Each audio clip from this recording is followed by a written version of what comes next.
Chapter 576. Huang Song thought about Jiang Pingji's character and said with a bitter face, even though the three tribes of the north borderline are keeping an eye on him, Lu Shi has a strange temperament and does unexpected things. Last year he was still the district magistrate of Xiangyang district. Now he has occupied Fengyi County and doesn't care about the imperial edict. If she were to attack Huang Song on a whim, Huang Song would not be able to defend himself. Qing Jing said, the news of Anyina's second princess consort's sudden death has spread to the three tribes of the north borderline. The barbarians have coveted the central plains for a long time. Latest by next spring when the grass is plentiful, they will gather their troops to attack Dongqing. Isn't Lu Shi's Chongzhou the first to be attacked?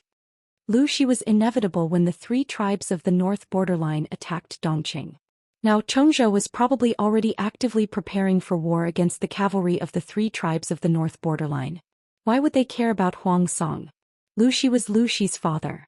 If his father was in danger, Lu Shi would probably go bankrupt to resist the cavalry of the north borderline. In comparison, Huang Song did not have such pressure from foreign enemies. Even if Huang Song developed later than Lu Shi, this gap could be made up for.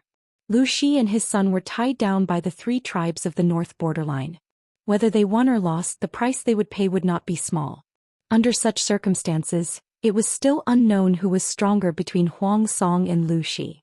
Huang Song was originally a little depressed, but after Qing Jing's analysis he gained some confidence and regained his vigor. Seeing this, Feng Ju secretly heaved a sigh of relief. Previously, losing Yangxi was indeed a big blow to Huang Song. Now that Qing Jing had arrived, it could be considered to have made up for the loss. The others were also on their way. Huang Song even sent invitations to his family members. A few talented people came one after another. When everything was on the right track, Huang Song's power would develop rapidly and the Dongqing royal family would be at the end of their road. Huang Song and Qing Jing talked in detail for a long time and felt like old friends at first sight. Qing Jing said, I heard that Huaijia's second brother Feng Jin is under Lu Shi? Huang Song tensed up while Feng Ju furrowed his brows. Huang Song said, everyone has their own master. Huaijia is Huaijia and Feng Jin is Feng Jin. Yumo, don't be suspicious. Qing Jing smiled and said, I'm not suspecting Huaijia. I'm just worried that Lu Shi will send troops to Wanzhou next spring, and Xiangyang County will collapse on its own. If Xiangyang County also surrendered, Qingda County would be the only one left and Lu Shi could easily take it. Huang Song was stunned and could not react for a moment. Why? Feng Ju understood that the key was still Feng Jin.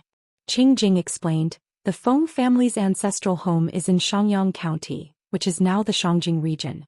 The county governor of Xiangyang County has an extremely good relationship with the Feng family. Feng Jin is the second son of the Feng clan. With this relationship and the fact that Lu Shi has a powerful weapon in his hands, it's hard to guarantee that the Feng clan won't come forward to persuade him. The Feng family was one of the four noble families of Dongqing and was the local tyrant of Xiangyang County. Even the county chief had to submit to them. The attitude of the Feng family could greatly affect the final fate of Xiangyang County. The Xiangyang County stubbornly defends the city. Even if the city is breached in the end, Lu Shi will at least bleed a little. If the city collapses on its own, this person's power will be preserved to the greatest extent. Qing Jing smiled and said, I am more inclined to think that Lu Shi can take advantage of the situation. The aristocratic families were used to judging the situation and doing things flawlessly. In the face of a powerful army pressing down on their borders, naturally submitting was the best option. Not to mention that Feng Jin was working under Lu Shi. For the Feng family, the benefits of submitting were far greater than resisting to the death. If they knew that it was impossible to do, they would be brainless and definitely not an aristocratic family. Qing Jing chose Huang Song not only because Huang Song was more in line with his temperament and was closer to the image of a wise ruler in his heart. Another important reason was that Lu Shi seemed to be doing well now, but in reality he was walking on a tightrope. The slightest sign of trouble could lead to eternal damnation. Were the three tribes of the north borderline just for show? The more glorious Lu Shi was now, the more pressure he would face in the future when he faced the oppression of the three tribes of the north borderline. In comparison, Huang Song was more in line with his expectations. However, all of this was based on the fact that the three tribes of the north borderline had the ability to invade the south. Did the north borderline have the ability to invade the south? Wei Ci smiled without saying a word. At the beginning of the 11th month of the 20th year of Tianwu, there was a horse plague in the northern borders. The war horses died of the disease and only 1 out of 10 survived. He still remembered that in his previous life, the 3 tribes of the northern borderline had been sharpening their swords to attack the central plains, but a few Fergana stallions from Shalon had caused an unprecedented large-scale horse plague. Countless warhorses died of the disease with less than 1 or 2 survivors. The combat power of the cavalry was almost completely destroyed. By the time the 3 tribes of the northern borderline recovered from the blow of the horse plague, the central plains was already in full swing, with several feudal vassals supporting them. The 3 tribes of the northern borderline launched a sneak attack on Jiang Pingji's lair behind her. Coincidentally, Qiguan Rang was the one who stayed behind to guard the lair, so the 3 tribes of the northern borderline did not gain much of an advantage. When Jiang Pingji returned from the war, she exploded in anger. She took her weapons and went to the north borderline, temporarily escaping from the chaotic war in the central plains. Oh, then the north borderline was dumbfounded by Jiang Pingji's mad dog style of fighting. Her Majesty was now more powerful than she had been in her previous life. Once she unified the north, she could take the initiative to attack the 3 tribes of the northern borderline before they could recover. There was a saying that went, "Take advantage of your illness to kill you." Thinking of the rich horse farms and countless mineral resources of the 3 tribes of the northern borderline, Wei Xiai almost smiled until his eyes were squinted. Every time he saw Wei Xiai smile so viciously, Xianxia could not help but have goosebumps all over his body. On the other side, Jiang Pingji almost exploded in anger. She temporarily did not have time to care about the horse plague in the northern borderline. She only wanted to know which B*Tsich had impregnated her White. The war horses had all been gelded, how could White be pregnant? Could it be that the stableman had done something deranged? Stop licking, I'm asking serious questions. Jiang Pingji raised her hand to stroke White's mane, a smile still on her face. She turned her head and stared fiercely at the stableman who was in charge of the stable. White rubbed Jiang Pingji's face innocently, sticking out its tongue to lick her from time to time. Its tone was a little heavy. Jiang Pingji lost all her anger, allowing White to express its affection freely. Since the last battle, Jiang Pingji rarely took White out for a walk. It was no wonder that the little girl missed her so much. She wanted to go hunting today, get some game and have a barbecue and hot pot with her friends in the government office. The stableman pulled White out. She took a look and almost exploded in anger. Dian Yen nimbly pressed the stableman to the ground and waited for Jiang Pingji's orders. The stableman trembled with fear and said, "My lord, I don't know what happened." Jiang Pingji's gaze shifted to White's belly. She could already see that it was pregnant. She also felt a weak fluctuation in its body. It was obviously pregnant. However, the war horses had all been gelded. White had very high requirements for its partner. Every spring there were male horses who asked for love, but they were all kicked away by the little girl. It was late autumn now, how could it be pregnant? Jiang Pingji reached out and touched White's belly. She could vaguely feel something. Mammals were much more vigilant during pregnancy. Whoever touched a mare's belly was guaranteed to be rewarded with a hoof. However, White trusted Jiang Pingji very much. His temper was still docile. While this was only limited to Jiang Pingji. To others it was a Thunder Queen. Whoever provoked it, it would kick them. Are there any clean male horses in the stable? Chapter 577. The audience in the streaming room was dumbfounded. They wanted to watch Jiang Pingji hunt and roast game. They didn't know how the plot had developed to this point. Why did she suddenly say that she wanted to seduce a stallion? A friend who lived in the northern grasslands was experienced and explained the reason. Han Mei Wadijun. Is Lady White going to be a mother? When the bullet screen was posted, everyone was silent for a while. Then they exploded. Munyo Lumi, F***C. Bring me my 40-meter knife. Which shameless stallion impregnated my daughter White? Did he get my permission? Streamer, you don't have to do anything. I can castrate that shameless stallion. Peepa eats pie paw. No. Wait a minute. Our White is a girl? Isn't it a handsome young man? Nuwa is not a Nuwa. Jide? White is such a handsome horse, isn't it a handsome young man? I really like how it cooperates with the streamer in battle. When it raises its hooves and kicks people, it can shatter a person's sternum with one kick. Such a fierce horse is actually a girl? Yuzeo Shingu, #despise. The streamer is such a fierce guy but she's a girl. Why can't White be a girl? Jiang Pingji comforted the affectionate White while she questioned the stableman sternly. White was her mount. It wasn't spring now. How could she put a stallion that hadn't been tempered in her White stable? Her Dubai's exclusive VIP stable wasn't something that any horse could stay in. The stableman looked up with a surprised expression. He stuttered, "There is indeed such a stallion, bring it out. I'll lick it myself." Jiang Pingji turned her face away to avoid White's affectionate tongue as she fumed. It was hard to bear a beauty's kindness. After a few rounds she felt that her hair was about to be licked off by White. The stableman refused to move. Jiang Pingji frowned and asked sternly, "What's wrong? My orders don't work?" Seeing that Jiang Pingji was really angry, the stableman said in fear and trepidation, "Please forgive me, my lord. It's just that horse. That horse is a rare, fine horse. I thought that my lord asked me to put it in the same stable as White in order to matchmake the two of them." Jiang Pingji was confused. But in that split second, Dubai's tongue had already lapped a circle around her cheek. This stable driver was also a horse lover. In the past 2 years he had even treated the mighty and majestic Dubai as his own daughter. Every day he would cut the freshest and highest quality horse grass for Dubai to eat, so that it could maintain its glossy and beautiful appearance and maintain its healthiest state. More than a month ago, the caravan presented a mixed blood horse from the northern borderline as a tribute. The young man was very handsome. The stableman was also trembling with fear as he asked what to do with the stallion. It was not molted at such an age, so it was obvious that it was kept as a stud to breed better offspring. Jiang Pingji's answer was to put it directly in White's stable, so the stableman did as he was told. After listening to the coachman's aggrieved narration, Jiang Pingji finally recalled the memories of that period of time. Jiang Pingji rubbed the space between her brows with a slight headache. War horses around 2 years old had all been molted. Before the steward of the treasure house presented the horse, he only said that it was a war horse from the northern borderline with excellent bloodlines. Its sire was a Fergana horse from Shalon, but he did not say that the horse had not been molted. War horses that had not been molted had explosive temperaments and were extremely difficult to tame. If it was the spring season it would be even more difficult to control.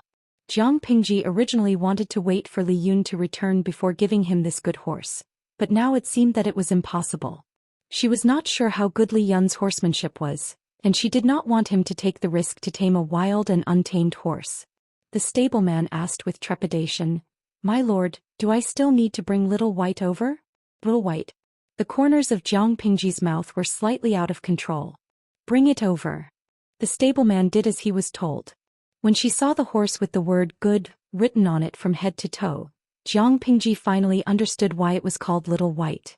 When Dubai saw Little White he took 2 steps forward and rubbed against it. It responded warmly, even its steps were extremely graceful.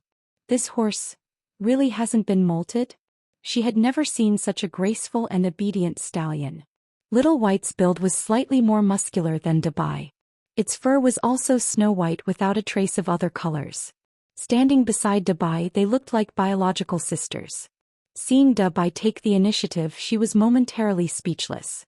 She was speechless, but the audience in the streaming room could help her ridicule. "Can't think of me D. Ah, my daughter Dubai is indeed a queen. Must have tamed Little White. Casually take one, of course. Actually at Dubai's current age she is considered a leftover woman among the horses. Little White seems to be only a little over 2 years old. It's a little fresh meat.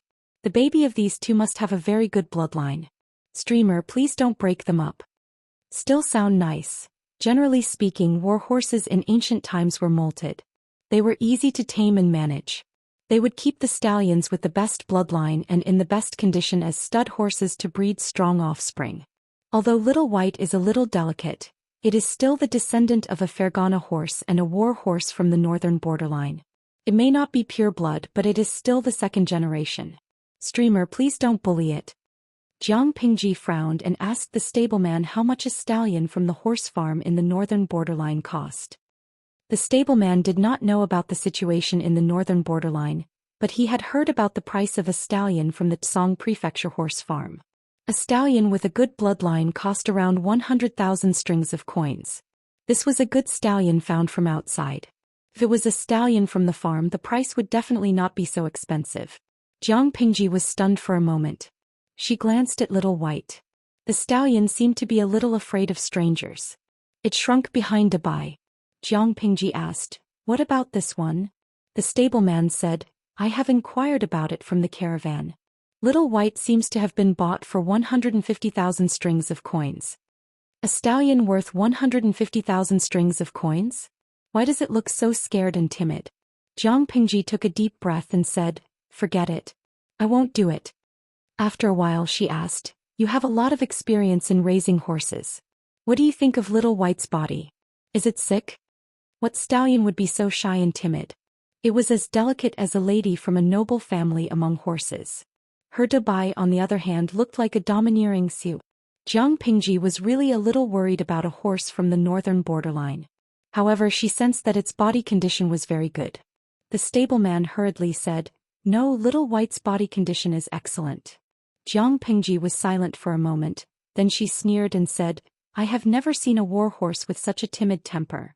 Dabai was pregnant. It was not good for Jiang Pingji to ride it to hunt. She simply asked someone to put a saddle and stirrup on Little White. The stableman said in a panic, "My lord, you can't. This horse has not been tamed. If it accidentally startles my lord." Chapter 578. Did Little White have the ability to throw Jiang Pingji off the horse? Reality proved that it had the heart but not the guts. Animals' senses were far stronger than humans. The more intelligent an animal was, the stronger it was. When ordinary people faced Jiang Pingji's aura, they would only feel that this person's aura was as tall as 8 meters. She was dignified and unfathomable.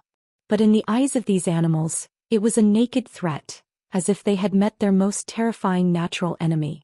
Not to mention Little White, a horse that grew up on a horse farm. Even a wild horse would involuntarily be afraid when it met Jiang Pingji. Why did Jiang Pingji like Feng Jin's Xianxia so much? Because when children are ignorant, they are as sensitive as animals. Xianxia was not afraid of her but was close to her. Of course she liked it. Similarly, Little White was so obedient she could not dislike it. Little White knew that a wise man submits to circumstances. It ran fast and steadily and did not make any mistakes in its commands. Jiang Pingji rode it to hunt. She thought it would be frightened by the prey, but it proved that it was not timid. Small prey occasionally jumped out of the bushes, but it was calm and composed. Its endurance, running speed, and posture.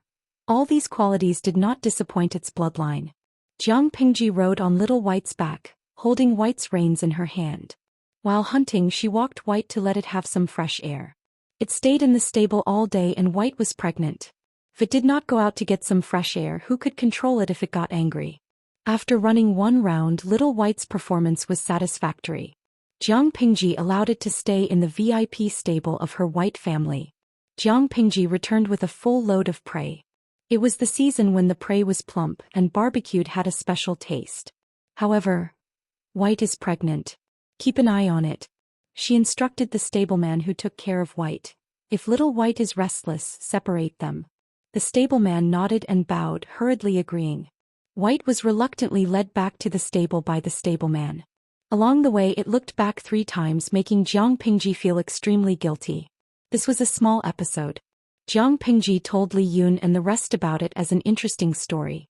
The construction of Maolin District, Qingan District and Jiaoping District was still in full swing. Because they had absorbed a large number of refugees and escaped members of the Tsingyi army and the Red Lotus group in the past 6 months. In addition to the prisoners of war that they had previously captured, there was no shortage of people in all aspects of construction. Everyone had survived the busiest period, and the rest of the matters could be handled according to the regulations. Qiguan Rang and the rest could finally take a break from their busy schedule and slightly relax. After settling the matters in each district, the few of them sneaked back to Xiangyang District for 2 days. Liyun was originally busy in Maolin District. Later on, it was decided that Qingan District would be used as a trial district for farming. He was transferred to Qingan District to help out. This fellow is extremely talented in farming. In the past half a year, the reclamation and distribution of wasteland has been completed. Hearing that Dabai was pregnant, and that the stallion was an excellent warhorse with half of the Shalan nation's Fergana horse bloodline, he couldn't help but be tempted. Master. Jiang Pingji flipped the roasted meat and asked, "What's wrong? If Great White gives birth, can I reward the foal it gives birth to?" Just as Li Yun opened his mouth, a sharp gaze focused on him. Which man doesn't love horses? Dabai's quality is obvious. The stallion is a valiant warhorse with the bloodline of the Fergana horse. How bad can the offspring of the two be? For a military general, if he can obtain a warhorse that is full of spirituality of excellent quality, and is connected to his heart, it will be like adding wings to a tiger on the battlefield. It is hard to find even with money. The moment Li Yun opened his mouth, he reserved a good horse with great potential in advance. He hated himself for not speaking up earlier. Li Yun actually snatched it first. Jiang Pingji smiled and said, "All right, if you like it, you can take it away." "Thank you, master." Li Yun's cheeks were flushed with joy. It was unknown whether it was because he drank too much or because he was too happy. A family of people roasting meat in the government office. The scene was too beautiful and the style was too strange. It was Yang Xi's first time in Xiangyang district. It was also his first time participating in a gathering of this nature. Yes, it was also his first time using the glass grill that was hard to find outside to roast meat. He felt that the value of every piece of meat was elevated. He squinted his eyes and swept his gaze across Jiang Pingji's subordinates. He frowned slightly. Logically speaking, the northern borderline's situation was precarious. Why were these people not the least bit nervous? Instead they ate the roasted meat with gusto? Especially Feng Zhen, who was dressed in old clothes and had drunk so much that his eyes were misty. It was as if his bones had gone soft. He leaned against Wei Xi. Wei Xi sighed. It was not good to push Feng Zhen away. When the roasted meat was almost finished, Qiguan rang and the others looked at each other. Then Feng Jin was pushed out. He bowed and said, "Master, according to the news from Chongzhou, the northern borderline has already prepared their troops. How should we deal with them?" The few strategists returned from the other 3 districts not only to eat this roasted meat, but also to discuss countermeasures. Jiang Pingji chewed the meat in her mouth a few times and swallowed it. She said rather straightforwardly, "Different situations call for different measures. What else can we do?" Everyone was speechless. Feng Jin sighed and could not help but say intimately, "Master, don't joke with me. I'm being serious." "I'm being serious too. We're having a gathering to eat roasted meat. What's the use of talking about such annoying matters?" Jiang Pingji said nonchalantly. Yang Xi and Feng Zhen subconsciously frowned. So unreliable? Wei Xi smiled and tried to smooth things over. "Master, you have a countermeasure in mind. It's indeed not suitable to do it at this gathering and dampen everyone's spirits." Feng Jin secretly glanced at Wei Xi. His expression was natural, as if Jiang Pingji really had a countermeasure. Jiang Pingji said, "I'm waiting for the news. If the news is true, everyone will have a good time this year. There's no need to worry about the threat from the northern borderline. There's no need for them to find trouble with us next year. In 2 years we'll take the initiative to find trouble with the northern borderline. It's important to eat and drink and enjoy ourselves to the fullest." Yang Xi secretly glanced at Wei Xi. He had a feeling that Wei Xi and his master had reached an unspeakable tacit understanding. What news is District Magistrate Lu waiting for? Yang Xi had not pledged allegiance, so he addressed Jiang Pingji differently from others. News from the racecourse in the northern borderline. As soon as Jiang Pingji's voice fell, a messenger came in from outside. He half knelt on the ground and raised a bamboo slip with both hands as a token. She smiled. There was not a hint of anger on her face. She said, "I'll go take a look. Is it good news or bad news?" Opening it, the contents of the letter made her lips curl up. Wei Xi asked, "Is it good or bad?" "Of course it's good," Jiang Pingji said. "Now, the northern borderline will not be able to jump around." It was true that the butterfly effect had changed many things, but some symbolic events still happened as promised. Shalan was thousands of miles away from the northern borderline and even further away from the hinterland of the Central Plains. They chose the best Fergana horses from their country to sell to the northern borderline. How could they have known that these horses would be infected with a horse plague during the transportation? The horse plague had an incubation period. A few horses died along the way, but the horse dealers did not notice. They just thought that the horses were not used to the foreign environment. How could they have known that they had been infected? Chapter 579. Due to the special nature of warhorses, most stallions would be castrated. Castrated warhorses were more docile, easier to tame and easier to control. A small number of excellent stallions would be kept as breeding stallions to ensure that the next generation would be of the highest quality. This generation's king of the northern borderline royal court was not a wise man, but he was ambitious and could listen to the advice of others. Under the advice of the wise man, he integrated the business alliance and tightly controlled the resources of the horse farm in the hands of the royal court. He could not easily sell the warhorses. The former prevented external business impacts and strengthened the local business competitiveness.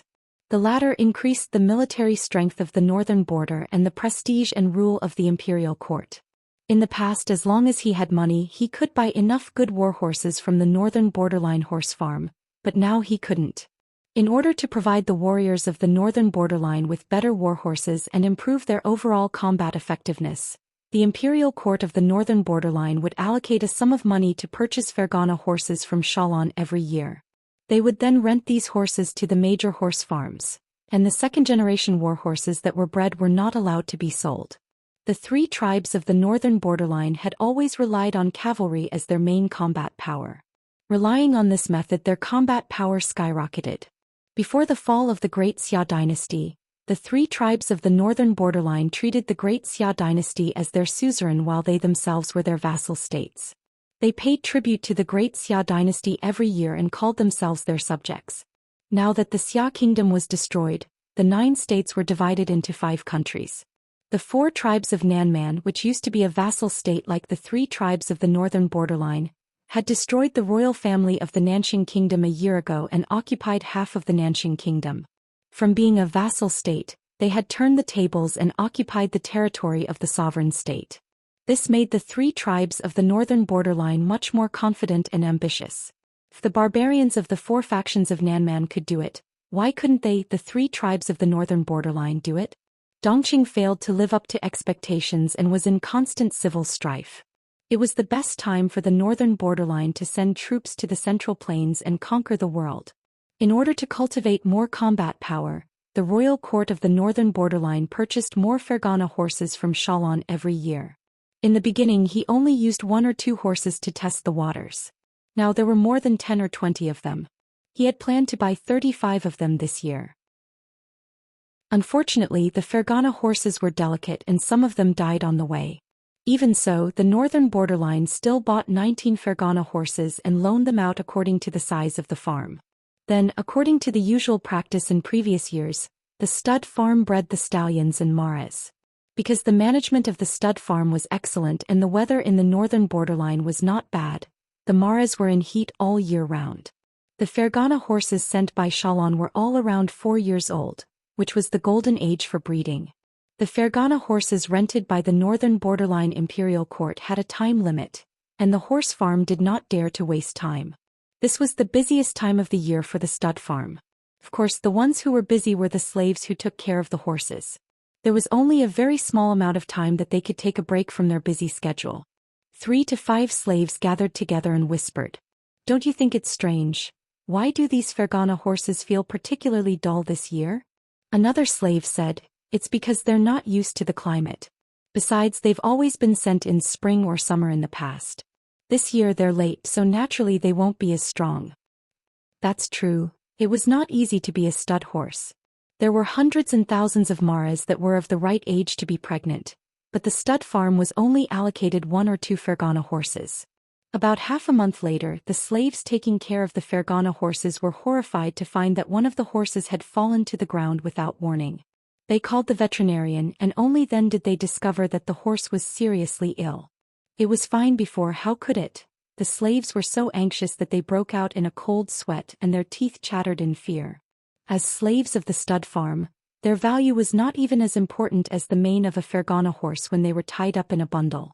Now that their precious Fergana horses were sick, they would not be able to absolve themselves of the blame even if they died 10,000 times. Something even more worrying happened. This seriously ill Fergana horse was still vomiting blood, and its skin was always showing bruises and bruises. The stud farm thought that the slaves had secretly injured the Fergana horses and was furious. They immediately disposed of a group of slaves. The veterinarian did everything he could to treat it, but the horse still died of illness. The corpse soon rotted and stank, and the smell was extremely strong, attracting many insects and mosquitoes. A Fergana horse was worth as much as 400,000 to 500,000 strings of coins. Who wouldn't feel heartache for losing so much money when one died? Because these Fergana horses were rented from the northern borderline imperial court, the stud farm had to take full responsibility and compensate for the losses.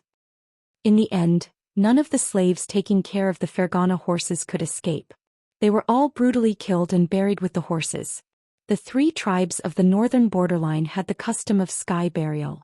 The Fergana horse was diagnosed by the veterinarian as suffering from a strange disease, so it was also given a sky burial. This seemed to be the beginning. Just half a month after the death of this Fergana horse, news came from another stud farm that a Fergana horse was seriously ill. The symptoms of the second horse were exactly the same as the first one. There had never been a horse plague in the northern borderline, so they naturally didn't think of the symptoms of these 2 sick horses in this direction. Even if they did, they would deny it. As far as they knew, horses with horse plague would get sick in 7 or 8 days at most, and those with acute symptoms would show signs of serious illness in 1 or 2 days. They had only heard of horse plague from the horse traders of Xianxia, and there was no such thing in the northern borderline. These Fergana horses had traveled thousands of miles from Xianxia for almost a year, and after arriving at the 3 tribes of the northern borderline, they had been breeding at the stud farm for more than half a month. There was no sign of illness at all, and at most they were a little listless. If it were a horse plague, they would have died a long time ago. Little did they know that there were different kinds of horse plague. The horse plague in Xianxia was acute, and symptoms were bound to appear within half a month of infection. The mortality rate was more than 90%. This time the source of the horse plague was not in Xianxia but on the way. Even the horse traders of Xianxia didn't know when they got infected. The incubation period was extremely long. Depending on the physical fitness and resistance of the horse, the incubation period ranged from 1 to 4 months. Of course, once the disease broke out, it meant that the condition was so serious that it was impossible to save it. For example, the first Fergana horse that died of illness. Its internal organs were almost full of extravasated blood and thick fluid, and its skin was covered with large areas of extravasated blood. Therefore, the owner of the stud farm suspected that the slaves secretly vented their anger on the Fergana horse and beat it until it was seriously injured. More importantly, the carcass of this sick horse needed to be cremated, otherwise insects, mosquitoes, and flies would spread the disease to other hosts. For example, horses, mules, and donkeys were all susceptible hosts. Among them, pregnant maras and weak young horses were the most susceptible. With the second one, there would naturally be a third and a fourth. There was almost no time gap. At this moment, the breeding at the stud farm was basically coming to an end. The successive deaths of the Fergana horses attracted the attention of the royal court of the northern borderline. The king of the royal court ordered a thorough investigation of the matter. It was only then that everyone remembered the horse traders of Xianxia, except that they had already left 2 months ago after receiving the money. Before they could investigate, all kinds of bad news came from the stud farm. The 19 horses bought at a high price all died, leaving no survivors. Each of the 19 Fergana horses cost between 450,000 to 600,000 strings of coins. For them, the royal court allocated at least 10 million strings of gold, silver, and jewelry. Now that they had all died after just 1 round of breeding, who would compensate for this loss? Faced with this loss, the king of the royal court of the northern borderline roared in anger. Chapter 580. The source of horse plague was spread by insects and flies, and the host's physical constitution directly affected the incubation period. Northern borderline advocated sky burial, and the corpses of the Fergana horses were left to rot on the ground and become food for insects, birds, and beasts. The stud farm was not a clean and dust-free place, and the slaves would not be on guard against those small insects. It was conceivable how terrible the horse plague would be if it really spread. The royal court of northern borderline was cheated of a huge sum of 10 million strings of coins by the horse dealers of Xianxia. Fortunately, all the maras had been bred, and more than 1,000 maras were found to be pregnant successfully, barely recovering some losses. Otherwise, the royal court of northern borderline would have really suffered a great loss this time. However, the bad luck did not end there. About half a month later, the previously pregnant Maras had a high fever, and their whole body seemed to be swollen. They breathed like a cow and occasionally coughed violently. Their nostrils were wide open and a lot of mucus with foamy liquid flowed out. It was obviously seriously ill. The slave taking care of the pregnant Maras was so scared that he hurriedly reported the matter. The slave trembled and his body shook like a sieve. He kept begging for mercy for fear that he would also be secretly dealt with. Could it be that the disease of the Maras was caused by the Fergana horses? The owner of the stud farm looked gloomy. The Maras lay on the ground of the stable, breathing heavily, but their bodies were swollen as if they had been filled with water. They were so sick that even a blind man could see that the pregnant horse was seriously ill. Can it still be saved? The veterinarian shook his head helplessly with a bitter face. Ordinary minor diseases could be treated, but it was really impossible to save a fatal disease like this. The owner of the stud farm secretly clenched his teeth, and his eyes seemed to be shooting venom. They had already lost too much money on the Fergana horses. Fortunately, the chances of the Maras getting pregnant were relatively high.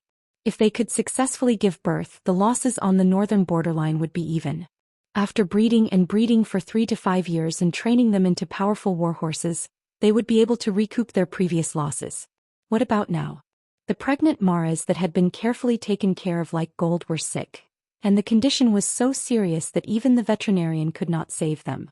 The Maras died and the fetus in their wombs could not be saved. They had lost a mare of good bloodline and a colt with more potential. Thinking of this loss, the owner's heart was about to break. Before he could recover from this blow, the slaves in another area came to report that there was another pregnant horse that was seriously ill. What? The world spun and even the owner's voice changed. After a while he resisted the urge to roar and smash things. He hurriedly said to the vet, "Go and take a look." It was the same illness. Seeing the second sick mare, the owner's heart sank and he quickly said, "Check all the pregnant horses." It was obvious that the disease of the Fergana horse had spread to these Maras. If it was discovered early, they might still be able to save it. However, the symptoms during the incubation period of the horse plague were mild. At most, there would be some mental exhaustion. The pregnant horse's mood was not high to begin with, so it was really difficult to judge. In the end, the veterinarian still found 5 sick horses with symptoms, and they were urgently quarantined from the stud farm. This matter once again alarmed the entire royal court of the northern borderline. The king of the northern borderline roared in anger, and his subordinates silently endured the others' verbal attacks. Wise man, Wu Liba had previously been shelved by the king of the northern borderline for nearly a year because he opposed the extravagant atmosphere. The king of the northern borderline could indeed listen to advice and he was ambitious, but deep down he was still a man of the northern borderline and he worshipped force more. He was especially disdainful of Wu Liba's wise man and great principles. What was so great about having a glib tongue? In addition, he had a temperament that liked to enjoy and indulge in extravagance. Wu Liba opposed the extravagant atmosphere of the northern borderline aristocrats, and wasn't that the same as controlling his daily behavior? In the past year, Wu Liba had been given the cold shoulder by the king of the northern borderline, and was even berated from time to time. However, the king of the northern borderline's brain was still there, and he did not do anything too overboard. He only let Wu Liba relax his work. Now, in the face of these dangers, he thought of this good helper again. "Do you have a plan, my dear subject?" Wu Liba thought for a while and said in a low voice, "Your Majesty, your subject thinks that we should be more ruthless and abandon those pregnant horses." When the king of the northern borderline heard this, he almost fainted in anger. He asked with all his sincerity, and the other party gave him such a lousy idea? Abandon all the pregnant horses? Why didn't they just go to heaven? The Fergana horses that Xialan bought had already cost them 10 million strings of coins. Those Maras were also war horses with the best bloodline in the northern borderline. Although they were not as expensive as the Fergana horses, they were still worth 30 to 50,000 strings of coins or even more. The total number of Maras that were successfully pregnant was more than 1,500, and the number of Maras that were not pregnant was 2,000 to 3,000. If all the Maras that had been touched by the Fergana horses were to be slaughtered, the loss would be so great that it would be heartbreaking. Get lost. After catching his breath, the king of the northern borderline was so angry that he grabbed something beside him and threw it at Wu Liba. What kind of lousy idea was this? The 19 Fergana horses had already cost them a huge loss of 10 million strings of coins, and those maras were also worth 40 to 50 million strings of coins. In addition to the foals of the Fergana horses in their bellies, if they were to abandon all of them, the 3 tribes of the northern borderline would suffer a loss of 70 to 80 million strings of coins this time. Which of the maras that could be kept as breeding horses were not the cream of the crop? Now that they were all killed, how many elites would the war horses of the northern borderline lose? Wu Liba was hit squarely and his neatly combed small braids became messy. He did not say a word and bowed in silence. He also knew why the king of the imperial court was so angry. The loss was simply too great. But he had a hunch that if he did not do this, perhaps the loss in the future would be even greater. However, the king of the imperial court would not agree to his suggestion, and the owners of the major horse farms would not agree to it either. The king of the northern borderline ordered the horse farms to keep the news under wraps so that the determination of the warriors of the northern borderline would not be shaken. At the same time, he ordered his men to quickly get rid of the sick horses and treat them, trying to recover as much of the loss as possible. After a while his hair had turned quite a lot white.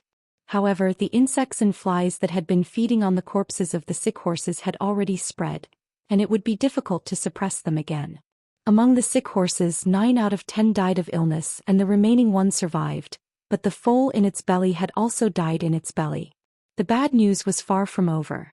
Not only did the pregnant horses show signs of illness, but even the foals in the horse farms were having problems. During those few days, the horse farms of the northern borderline were in a state of panic, and the royal court of the northern borderline was filled with all kinds of angry roars from the king. The horse farms were heavily guarded and not a single word leaked out. The spies that Jiang Pingji sent did not find out the specific situation in the horse farms, but to her this bit of information was enough. Chapter 581. Wuxia opened it and read it. The corners of his lips curled up slightly. His dark eyes were filled with some joy. He passed the scroll to Fengzhen, who was closest to him. Fengzhen leaned on his shoulder as if he had no bones. He wanted to put all his strength on him. Wuxia poked him with the bamboo scroll. Everyone's eyes shifted to Fengzhen. Only then did the latter secretly curse Wuxia for being sinister. He took it and opened it. Fengzhen raised his eyebrows slightly. Although he did not have the ability to predict the future, judging from Jiang Pingji and Wuxi's attitudes, he could probably guess something. Something happened to the horse farm in the north borderline? Fengzhen did not know about the horse plague, but he vaguely figured out the truth when he read the contents of the scroll. Xianxia said, "What? Something happened to the horse farm in the north borderline?" With that, his suspicious gaze fell on Wuxia. He suddenly remembered that this guy had once kept him guessing. Everyone was deeply worried about Princess Yaina's death. They were afraid that the 3 tribes of the north borderline would use this as an excuse to attack the unstable Dongqing. Only Wuxia was confident and not worried at all. He even had the attitude of watching a good show. Could it be that he already knew? Xianxia took the scroll from Fengzhen's hands and read the contents quickly. The more he read, the more confused he became. It only says that the horse farm in the north borderline is heavily guarded. There is no other information. Why are you so sure that something happened to the horse farm? It could be that the north borderline has drawn up a battle plan and increased the security of the horse farm to prevent enemy spies. You must know that the horse farm is the lifeline of the north borderline. Could it be that you evil people deliberately went to the north borderline to add something to the feed of the war horses? The north borderline relied too much on cavalry. The ratio of infantry to cavalry was 1:2 or even higher. They wanted to make the entire army cavalry. If the cavalry did not have powerful war horses, could they still be considered cavalry? The horse farm in the north borderline was considered an important strategic resource for the 3 tribes of the north borderline. If something happened here, the combat power of the cavalry would be almost useless. It was not that the cavalry did not have the ability to fight without horses, but that the cavalry of the north borderline was more inclined to fight on horseback. Without war horses, the north borderline army would not have any advantage when fighting against the Dongqing army. They might even be at a disadvantage because of Dongqing's cities. It was not that Xianxia could not see the trick. He just could not believe that there was such a coincidence in the world. Not long ago, the north borderline was still sharpening their knives to conquer Dongqing. Immediately after, something happened to the horse farm and the war horses. Wasn't this a joke? Jiang Pingji smiled and said, Jing Rong, you must be joking. The stables in the north borderline are heavily guarded. If I had the ability to tamper with the horse's feed, why didn't I just send someone to assassinate the king of the northern borderline? This is just my guess. Whether it's true or not, we just need to wait patiently. Xianxia frowned. Recalling Wei Xi's previous attitude, he felt that this matter was not that simple. Jiang Pingji and Wei Xi had the same temperament. Their habit of keeping people in suspense made people want to beat her up. Xianxia put on a fake smile and said, Magistrate Liu is so confident. Something must have really happened to the Beijiang stud farm. In the time it took to speak, the letter had already been circulated among the crowd. They were more inclined to Xi's view. The reason why the Northern Kingdom increased their surveillance of the horse farm might be to guard against spies from other countries. As for an accident at the stud farm, what were the chances of that happening? He always felt that things couldn't be so coincidental. The northern borderline was about to send troops south, and the cavalry was crippled. However, there was no shortage of coincidences in the world. The king of the northern borderline angrily rejected Wu Liba's suggestion to slaughter the mares. Instead, he hoped that the veterinarians could control the horse plague. In the end, there were war horses dying of illness every day. Batches of pregnant horses died. The atmosphere in the northern borderline's royal court became more solemn by the day. It was previously said that the incubation period of the horse plague was related to the host's physical fitness. Pregnant horses and foals were the easiest to be infected. Naturally, the first to break out of the horse plague were also the pregnant horses and foals. Even though the northern borderline had been wealthy all these years, they were still shocked by the large-scale horse plague. The horse farm was not only related to the lifeline of the northern borderline's army, but it was also related to their economic lifeline. Every time they lost a pregnant horse or foal, their losses would increase greatly. In less than half a month, the number of dead mares had reached a terrifying 2,500, and the foals were even more severely injured. At this time, the king of the northern borderline could no longer hold on. He chose to follow the wise man Wu Liba's suggestion and slaughter the horses that had come into contact with the sick horses. However, it was too late. Other than the horses in the horse farm having problems, the ordinary horses of the herdsmen were also showing signs of illness. Upon receiving the news, even though the king of the northern borderline was used to seeing storms, he could not help but be stunned on the spot. Report: when it rains, it pours. When a ship is late, it is hit by a headwind. There was no worst, only worse. King, sick horses were found in the warhorse stables. What? The king of the northern borderline was shocked. He slammed the table and stood up. Who knew that his movement was too fast and the scene in front of him was unclear? The officials' eyes were filled with fear. One by one, they stepped forward to support the king's strong body that had collapsed. If the horse plague had only spread in the horse farm, the northern borderline could have covered up the news. However, the source of the disease was insects and flies.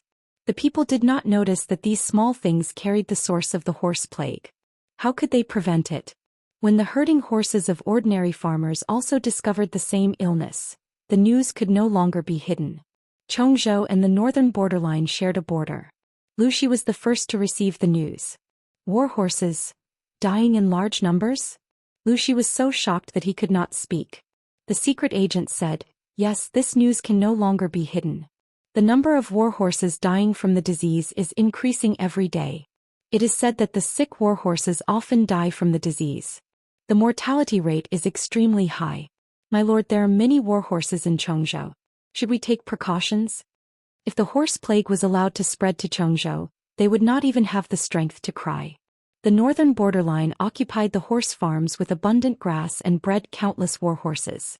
However, the war horses in Dongqing came from Zhangzhou. Zhangzhou was under the control of the Mengs. No one knew what was wrong with the Mengs. In recent years, they had been finding trouble with Liu Xi and competing with him. In Dongqing, if one wanted war horses, one could not offend the Mengs. Therefore, Liu Xi, who had offended the Mengs, could not get his hands on the Zhou war horses. The war horses in Chongzhou all came from the northern borderline. If these precious war horses died from the disease, they could only rely on their 2 legs to fight in the future.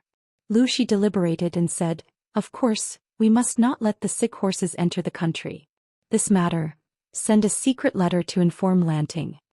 A large number of war horses from the northern borderline dying from the disease was a good thing for Dongqing. Lushi was the magistrate of Chongzhou. If the northern borderline attacked Dongqing, the first place they would take care of would be Chongzhou. One could imagine how much pressure he would be under. Now, with the blessing of their ancestors, the northern borderline had met with bloody misfortune. Lushi felt that he could not help but laugh out loud in his bed in the middle of the night. Of course, was the misfortune of the northern borderline over just like that? Chapter 582. The 3 tribes of the northern borderline were originally scattered in the form of many ethnic groups and tribes. They chased after rivers and herded horses. There were always disputes and fights between each tribe. Later, a tribe suddenly rose up with the support of the last emperor of the Great Xia dynasty. It took decades for them to unify the major tribes of the northern borderline. This powerful tribe was the Chong tribe. It was said that they were the remaining descendants of the Chongwu tribe. They were the most powerful, populous, and wealthy tribe among the 3 tribes of the northern borderline. The royal court of the 3 tribes of the northern borderline was different from the Central Plains. The power structure was even more complicated. If it was the royal court of the Central Plains, if the emperor was muddle-headed and immoral, the people would mostly choose to tolerate it. If the ministers could not persuade them, they would mostly turn a blind eye or do whatever the emperor wanted. But in the northern borderline, the situation was different. If the king of the royal court was incapable, the elders of the 3 tribes had the right to use their respective powers to depose him and elect a new king. Wu Liba had long suggested to the king of the royal court to slaughter the Maras that had come into contact with the Fergana horses of Shalan, but the king had hoped for a fluke. As a result, the horse plague had enough time to spread and cause immeasurable losses to the major horse farms. Who was to blame for this? Before the king of the northern borderline consolidated the horse farms, the major horse farms were owned by the prominent nobles of the northern borderline. The nobles were willing to let the horse farms be under the control of the royal court because it was profitable. Now that the king's wrong decision had caused them to suffer such a huge loss, how could the powerful nobles take it lying down? When the news of Lu Shi reached the Xiangyang district, the 3 tribes of the northern borderline were already fighting amongst themselves. The prestige of the royal court had suffered a huge blow. Jiang Pingji wore a slightly thicker hemp garment. She sat by the ridge of the field and wore a bamboo hat to block the sun. Although there was a drought this year, the harvest was good. Last year, when the Xiangyang district was conquered, a large amount of wasteland was cultivated in one go. Almost every household was given more than 10 mu. After experiencing the joy of the harvest, the people were burning straw to make the fields more fertile. Jiang Pingji listened to the secret report quietly and looked up at the sky. It was nearing the end of autumn. According to previous years, the first snow should have fallen. Jiang Pingji said calmly, "Don't worry. When the first snow falls, the horse plague in the northern borderline will be suppressed. However, the losses that have already occurred cannot be recovered. Tell father that if he has the ability, he should try his best to sow discord within the northern borderline. The great king of the northern borderline has made a serious mistake in his policies, causing huge losses to many aristocratic horse farms. I think he is also full of bruises now, right?" During that time, Jiang Pingji was either busy at the carpentry workshop or working in the fields. The audience in the streaming room thought she was going to change her profession. Now that Lu Shi's secret envoy had arrived, everyone seemed to be on steroids. Inian Chu Zhong. Ha! I can laugh at this joke for a year. The 3 tribes of the north borderline wanted to invade Dongqing, but God didn't give them face and coldly threw them a horse plague. Great, now even the king of the imperial court will be chased down. Stir-fried mushroom. The 3 tribes of the north borderline don't even have the right time, yet they still have the courage to attack Dongqing. Who gave them the courage? Liang Jingru. But now the horse plague had come and the war horses were dying one after another. I've checked with Baidu. Haha, the ancient war horses are really expensive. The horse farms of the north borderline were almost wiped out. How much money did they lose? Luri Yingtianqiang. No. They did lose a lot of warhorses, which are very expensive when converted into money. But you have to know that warhorses are not currency, nor are they liquid funds. The losses of the 3 tribes of the North Borderline were actually not that huge. If the warhorses of the North Borderline could be sold, the price to others would definitely be high, but it can't be said that the warhorses were worth that much. The 3 tribes of the North Borderline owned horse farms of all sizes, and they had the final say on the price. Outsiders didn't know the actual cost of a warhorse. Jintian Kayahizi. That's true. We calculated their losses based on the price of the warhorses. If we calculated it based on the cost, the losses would definitely not be as big as we thought. But it shouldn't be much different. Anyway, it was a huge loss. Shidama Jinji. Am I the only one who is worried that if the streamer attacks the North Borderline in the future, how will the horse plague be solved? Jiang Pingji glanced at the bullet screen of the livestream. The secret messenger had already left. She seemed to be daydreaming, but in fact she was sending a bullet screen in the livestream room. Streamer V. After listening to the secret messenger's report, I can more or less guess how the horse plague spread. It is most likely related to mosquitoes and insects.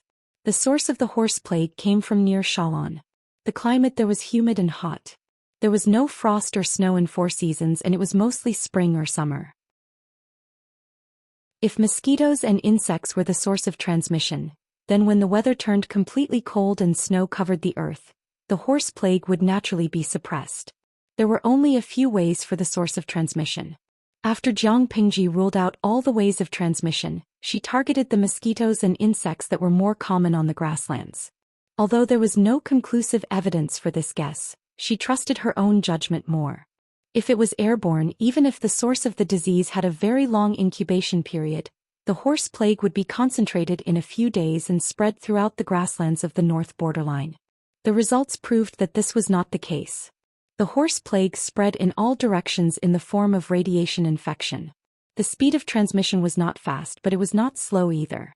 The audience in the livestream room suddenly realized something. Scarlet Starry Sky. I feel that this horse plague is a bit like the African horse plague, but the incubation period is longer and the fatality rate is higher. Heroes of the Storm. Anyway, it's good that the streamer knows what to do.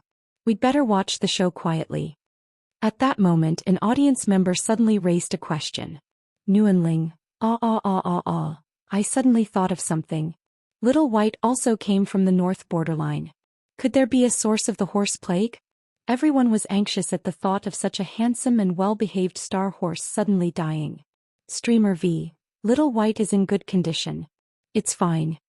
The manager of the treasure house told Jiang Pingji that he had bought a snow-white fine warhorse and wanted to present it to her. At that time, Jiang Pingji carefully inquired about some details. After making sure that Little White was fine, she asked the groom to throw Little White into White's VIP stable. The manager of the treasure house left the North Borderline with Little White. He deliberately took a detour to reach Xiangyang district, which took more than a month.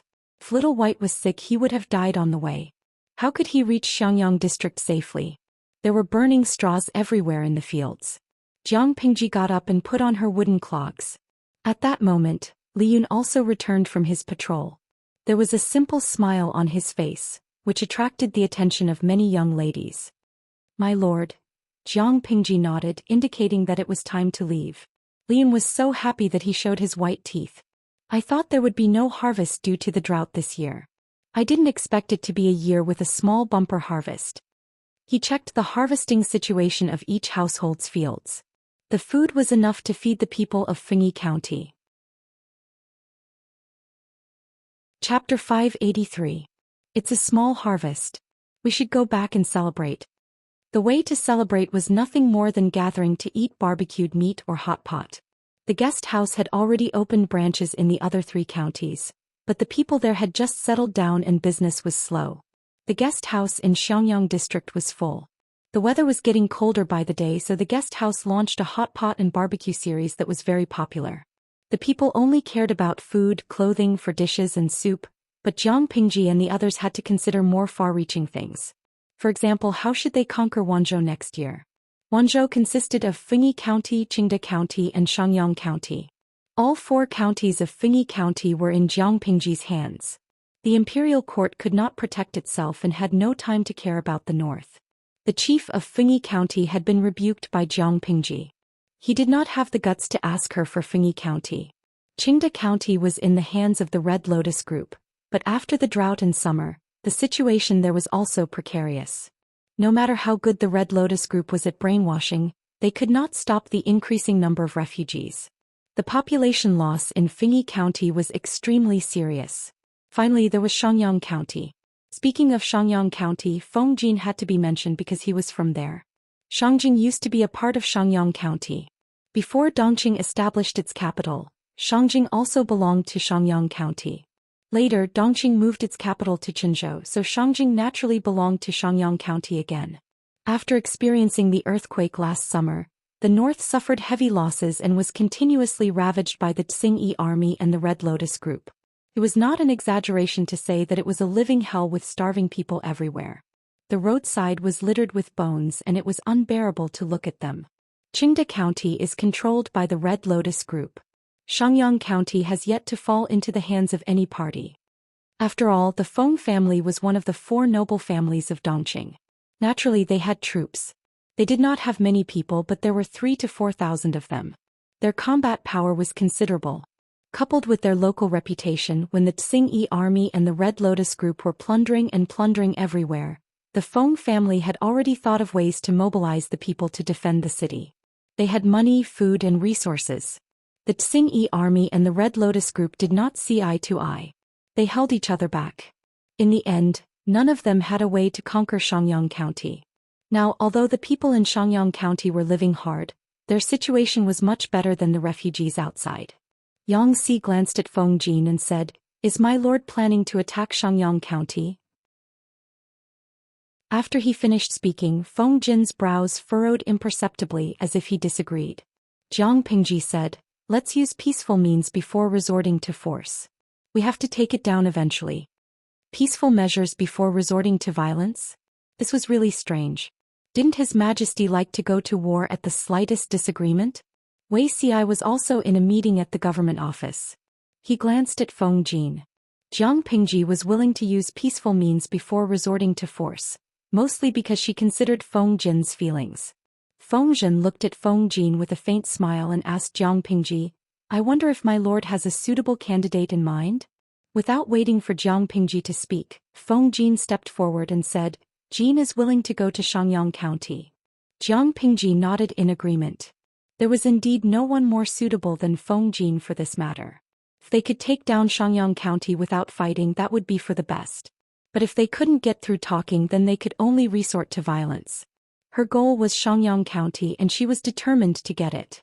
If they could take down the entire territory of Wanzhou, it would be bordering Hu County, which was connected to Chongzhou. The Lu family's power would be able to help each other. If they could not take down Xianxia County, it would be equivalent to cutting off a tail. When the time came and they were outflanked, they would be in a passive position. Feng Jin also knew the importance of this matter, so he had to think of a way to convince his father at home. Although the county chief of Xianxia County was not a member of the Feng family, he was not far from it. The Feng family's attitude could decide where Xianxia County would go. The power in the north of Dongqing was being reshuffled again. In the south, Prince Changshou and the emperor were also embroiled in a fierce battle. Prince Changshou originally thought that he could use the power of the 3 tribes of the northern borderline to completely conquer Qinzhou, but he didn't expect that the northern borderline, who had promised him, would suddenly stand him up. God knew how long Prince Changshou had been consoling himself before he agreed to the 3 tribes of the northern borderline. If they wanted women, cities, grains, gold and silver, he endured his anger and disgust and agreed, but the 3 tribes of the northern borderline stood him up. I have a sentence, but I don't know if I should say it. When Prince Changshou received the news that the northern borderline had stood him up, he almost vomited blood. There was another matter that worried him even more. They came from Zhangzhou to attack Qinzhou, so along the way there was a grain team that supplied them with rations. Prince Changshou had long had the intention to betray them, so he had made ample preparations for the war. But no matter how ample he was, he didn't expect Qinzhou to be able to hold out for a year and a half under the attack of his army. Qinzhou could obtain rations locally, but their army had to transport rations from Zhangzhou. Unfortunately, there was a drought this summer and most of the crops had withered. The grains harvested in autumn were less than 30% of the previous years. The people didn't even have enough for themselves, so how could they pay the heavy grain tax to supply the army? Therefore, Prince Xianxia's army was once again faced with a shortage of rations. The rations supplied by the grain team were getting lesser and lesser. In the past, the soldiers would split up twice or even thrice a day. Now they split up once a day and cooking rice became cooking porridge. If they still couldn't conquer Qinzhou, Prince Xianxia would have to bring his troops and scram back to his fief in Zhangzhou. When the emperor recovered and gathered Dongqing's troops to besiege Zhangzhou, it would be the day of Prince Xianxia's death. A group of strategists and generals were frowning. Prince Xianxia's temper was getting worse by the day. Everyone was frightened and jittery. No, this can't go on. Prince Xianxia hadn't slept for 2 days and he had a pair of dark circles under his eyes. His hundreds of thousands of lions definitely had no problem in terms of combat power. If Xianxia hadn't tricked him before he left, he would already be sitting on the throne and being called "Long live the Emperor." Why would he be worrying about rations in the military tent? Thinking of Xianxia, who was full of lies, Prince Xianxia gnashed his teeth in hatred. At first he felt guilty towards Xianxia, but later he realized that this person had caused such a huge trouble for him. He was so angry that he almost vomited blood. The people in Qinzhou also discovered Prince Xianxia's predicament of a shortage of rations. They were both happy and worried. Happy. As long as they held out for a while, Prince Xianxia would have no choice but to retreat due to a shortage of rations. Worried. Not only was Prince Xianxia lacking rations, but there was also a shortage of rations in Qinzhou. Both sides were starving. Now it was just a matter of who would give up first. If the stalemate continued, both sides could still grind it out, but someone had to interfere at this time. When he heard the news, Prince Xianxia was sitting in his tent and throwing a tantrum. A messenger came in from outside and he almost vented his anger on him. The messenger was chased out. The flattering middle-aged strategist was just about to see Prince Xianxia. When he saw the anxious messenger outside the tent, he couldn't help but ask. Then, his eyes lit up as he listened. He was so excited that he couldn't control himself. My lord is overjoyed. What's the cause of the joy? Prince Xianxia asked impatiently. Chapter 584. The Meng family of Zhangzhou? The 4 noble families of Dongqing were the Feng family of Xiangyang, the Wang family of Langjia, the Xia family of Yuning, and the Meng family of Zhangzhou. The Feng family of Xiangyang were mostly upright, and the number of troops they had was no more than 3,000 to 4,000. The Wang family of Langjia was also an upright and noble family. More than 10 years ago they went into seclusion and disappeared without a trace. Their clansmen rarely showed themselves outside. The Xia family of Gongning were mostly talented in both literature and martial arts. They had been nobles since the Xia dynasty. Only the Meng family of Zhangzhou held a large number of troops and was trusted by the emperor. The house of the Count of Zhenbei had great merits and had been weakened by the Dongqing emperor using various methods to seize their military power. A few years ago, the house of the Count of Zhenbei had led troops to aid the Nanxing kingdom. However, the military supervisor had a grudge against the house of the Count of Zhenbei, resulting in heavy casualties among the troops. Today, the house of the Count of Zhenbei had long fallen into dire straits. In order to stabilize the situation at the border, the emperor put the Meng family of Zhangzhou in an important position, which made the powerful Meng family of Zhangzhou even more arrogant and insufferably arrogant. How arrogant were they? A few years ago, when the people in Zhangzhou were in chaos, the emperor did not reprimand the Meng family. Instead, he allowed them to kill the rioters and fight violence with violence. Logically speaking, the Meng family of Zhangzhou should be the #1 confidant of the emperor. Why would they come here? Prince Xianxia used what was left of his brain to ponder for a while. The anger in his heart subsided slightly. He tidied up his appearance and sat on the seat of honor. Hurry and welcome the emissary. The middle-aged strategist answered flatteringly. Not long after, the sound of clothes rubbing against each other could be heard from outside. The footsteps sounded a little hurried. The door curtain was lifted and a man with an ordinary face walked in. He looked so ordinary that if he was thrown into a sea of people he would be lost. His clothes were patched with many patches. Prince Xianxia pretended to be deep in thought and put on airs for a while. After a while he asked, Tell me, what is the Meng family's motive?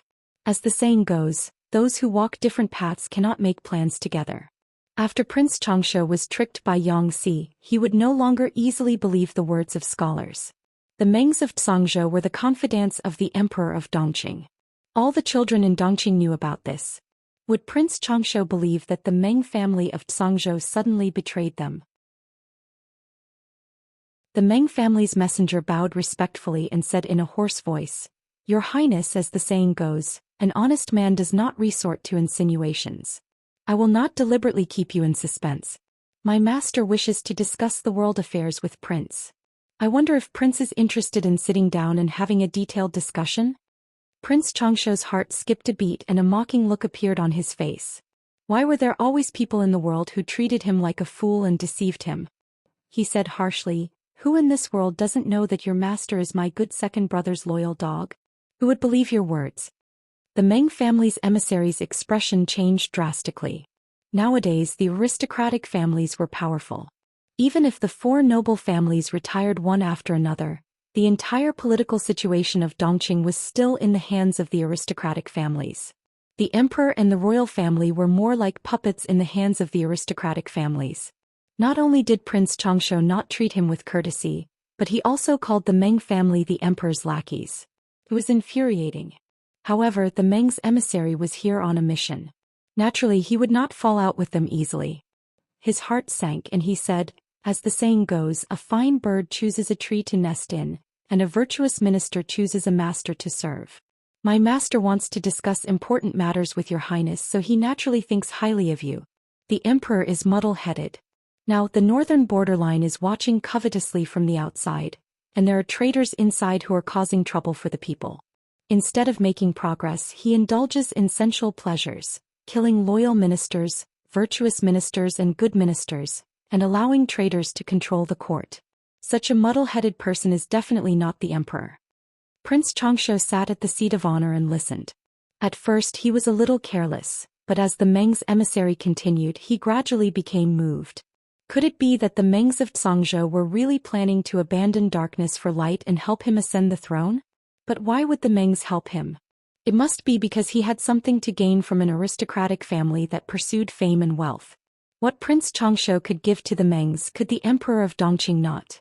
No matter how the people outside cursed the Emperor for being muddle-headed and incompetent, he was still the legitimate Emperor, while Prince Xianxia was a traitor, who wanted to force the Emperor to abdicate and rebel in the name of purging the Emperor. Or could it be that the Mengs of Xianxia were no longer as glorious as before, and wanted to seek merit to help the Emperor?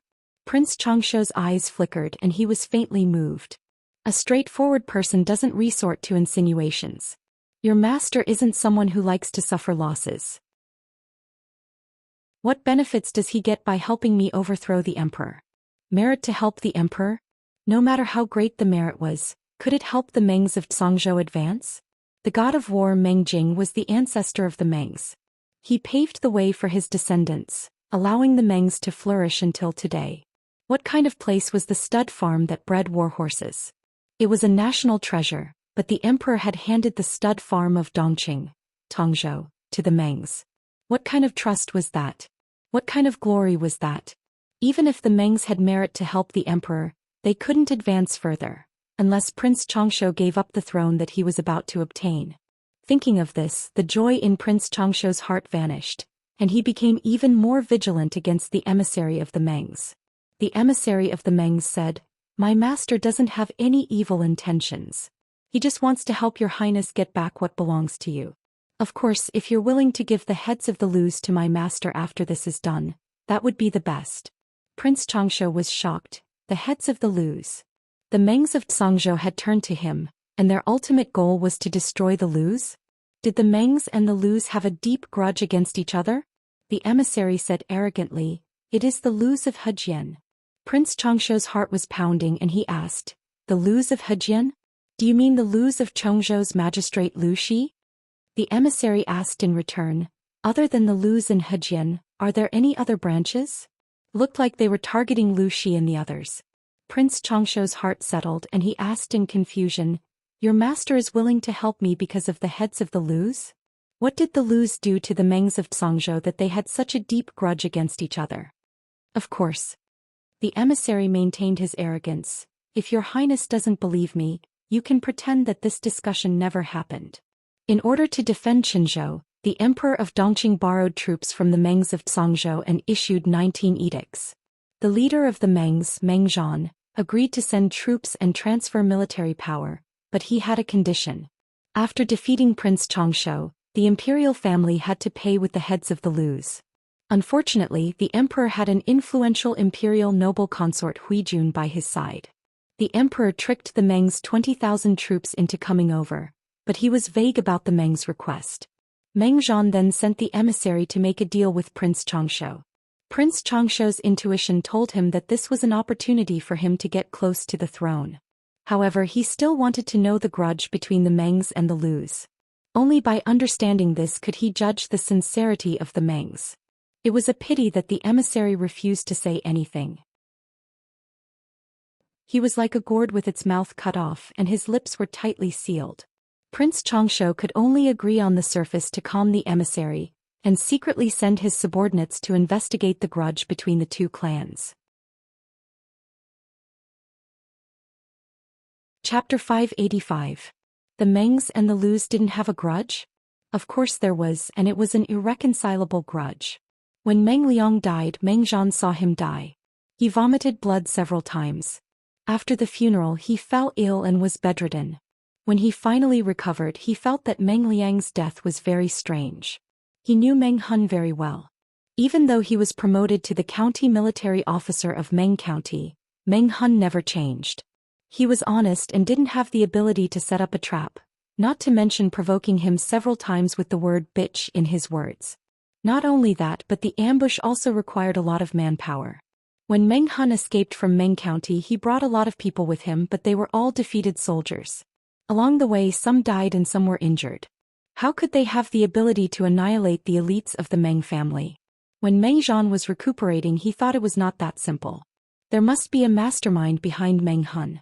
Just as he recovered from his illness he sent someone to Hejian County to investigate carefully. But Meng County in Tsang Prefecture was very far from Hejian County. It was too slow to send information back and forth every month. By the time Meng Zhan shifted his suspicion to Lu Xi had already become the general evaluation officer in Shangjing. He had stepped down from his position as the county chief of Hu County and was promoted to the Chongzhou magistrate. Right after the evaluation ended he immediately took up his post and went to the border of Dongqing. One in the south and the other in the north. What about Meng Hun? Meng Hun had already taken thousands of troops to Chongzhou to avoid trouble. He just missed the Meng spies. Meng Zhan wanted to attack the Lus to test Lu Xi's reaction. After all, he had no evidence to prove that Lu Xi was the culprit behind Meng Hun's murder. But the Lus in Hejian only had ordinary people. Most importantly, Lu Xi was in Chongzhou and his son was studying in Langjia County. Coincidentally, the emperor had suppressed the house of Count Zhenbei. The empty military power needed a confidant. The Mengs became the best choice. It also diverted Meng Zhan's attention. Until half a year ago, Meng Zhan received news that there was a fierce general in Fei County named Meng Hun who led the army to attack Maolin County. Meng Hun? He wasn't dead? Meng Zhan acted as if he had been injected with chicken blood. He quickly sent people to investigate. It took a few days before he finally found something. Meng Hun was still the same Meng Hun. He used to be the commandant of Meng County, but now he was the commandant of Lu Xi's vanguard battalion. Who was Lu Xi? He was Lu Xi's only son. Who was Meng Hun? The culprit who killed Meng Liang, toyed with Zhangzhou and swindled the grain. With the two of them together, Meng Zhan didn't need any evidence to conclude that the culprit behind Meng Liang's murder was Lu Xi.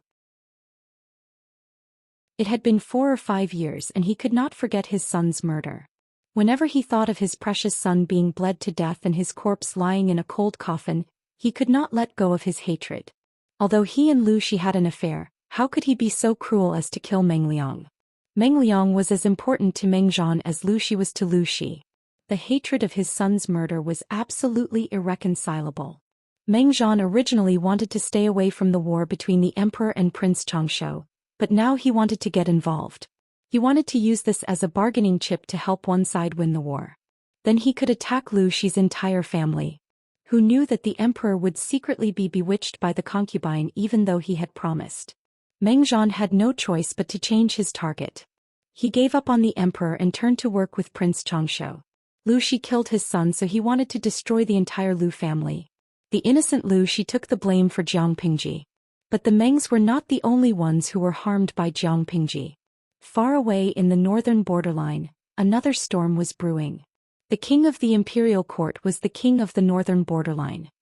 He had killed his way out of the ordinary royal family and became the king of the northern borderline. He had some tricks up his sleeve. The loss of the horse farm could not be recovered. The large number of dead horses was heart-wrenching. But the most important thing now was to find a way to stabilize the situation and reduce the losses of the tribes and herdsmen. When it came to making up for the losses, money was a must. When it came to money, the managers of the northern borderline all turned pale. In order to resist the foreign merchants and protect the interests of the northern borderline, the king of the imperial court, under the advice of the wise man Wu Liba, formed a business alliance. It not only helped each other but also increased the competitiveness of local businesses. However, there were benefits to an alliance of merchant companies, and naturally there were certain disadvantages. They saw the value of the colored glass of the heavenly palace. After observing for a while, they united and annexed the stock of Zhou Xian's treasure house. They were ready to learn from Zhou Xian's methods of waiting to be valued and hunger marketing. They wanted to maximize the rarity of the colored glass of the heavenly palace. But before they could make much money, the horse plague broke out. Then there was the tragic death of the horses and the loss of the horse farm. Now they needed real money to make up for the losses. They were shocked to find that the gold, silver and copper coins they had were less than a quarter of what they usually had. The northern borderline was indeed rich, but most of their money came from various shops, horse farms, war horses, stallions, pony caravans and precious goods. If these things were converted into gold, silver and jewelry, the northern borderline's business would be as rich as a country. But when it came to real money, clap clap clap. Where's the money? Did someone embezzle it? The head manager slammed the table. He was so angry that his beard was about to fly off. The junior manager trembled and stammered, "I wouldn't dare to do that even if I had 10 guts." The head manager was so angry that he snatched the accounts from the other party and read them quickly. The accounts were all correct, but where did the money of their business go? Reading to the end, the head manager's face turned green and he said helplessly, "Think of a way to sell the colored glass of the heavenly palace." The junior manager hurriedly said, "But," the head manager interrupted him, "No buts. The most important thing now is to take out a sum of money. The people at the top need it." Everyone knew that the colored glass of the heavenly palace was extremely precious. Gold and precious stones didn't dare to compete with it. In a few years it might be even more expensive. After all, they had cheated Zhou Xian at 30% of the price. Even if they sold it at the original market price, they would still make a profit. Not only would they not lose money, but they could also make a lot of money. Everyone knew the reason, but they didn't have enough time. They couldn't wait. They had no choice but to sell the colored glass of the heavenly palace in exchange for real money. At this time they discovered a very embarrassing thing. Most of the ladies in the northern borderline were of noble birth. Most of the businesses were run by these ladies' maiden families. When they bought the colored glass of the heavenly palace, they didn't give them gold, silver or jewelry at all. Instead they recorded it, owed it, took it directly. What's more, they said they were buying it with money, but they directly used the business's money to pay for it. What was the difference between this and putting money in one's left pocket into one's right pocket? Among them, Wu Liba's wife was the most generous. She bought 10 sets of jewelry in one go. However, the business didn't get a single cent. Instead, they got a stack of promissory notes. Chapter 586. What should we do? Seeing the priceless colored glass of the heavenly palace sold one set after another, but the amount of money they got back was very little. The loophole in the accounts was getting bigger and bigger. The junior manager almost wanted to cry but had no tears. Who didn't know what those rich ladies were like? The merchant alliance was half public and half private. However, to these noble ladies who came from powerful families, it was completely their private property. They would just give some money or write an IOU, which was considered polite. If they didn't stand on ceremony, they would directly ask for it. With the items in the hands of these women, the junior manager didn't even need to think to know that those IOUs couldn't be turned into money. The little steward was extremely worried and told this matter to the chief steward. The chief manager was also full of lawsuits and was in a dilemma. His sister also bought a few sets of colored glass of the Heavenly Palace on credit.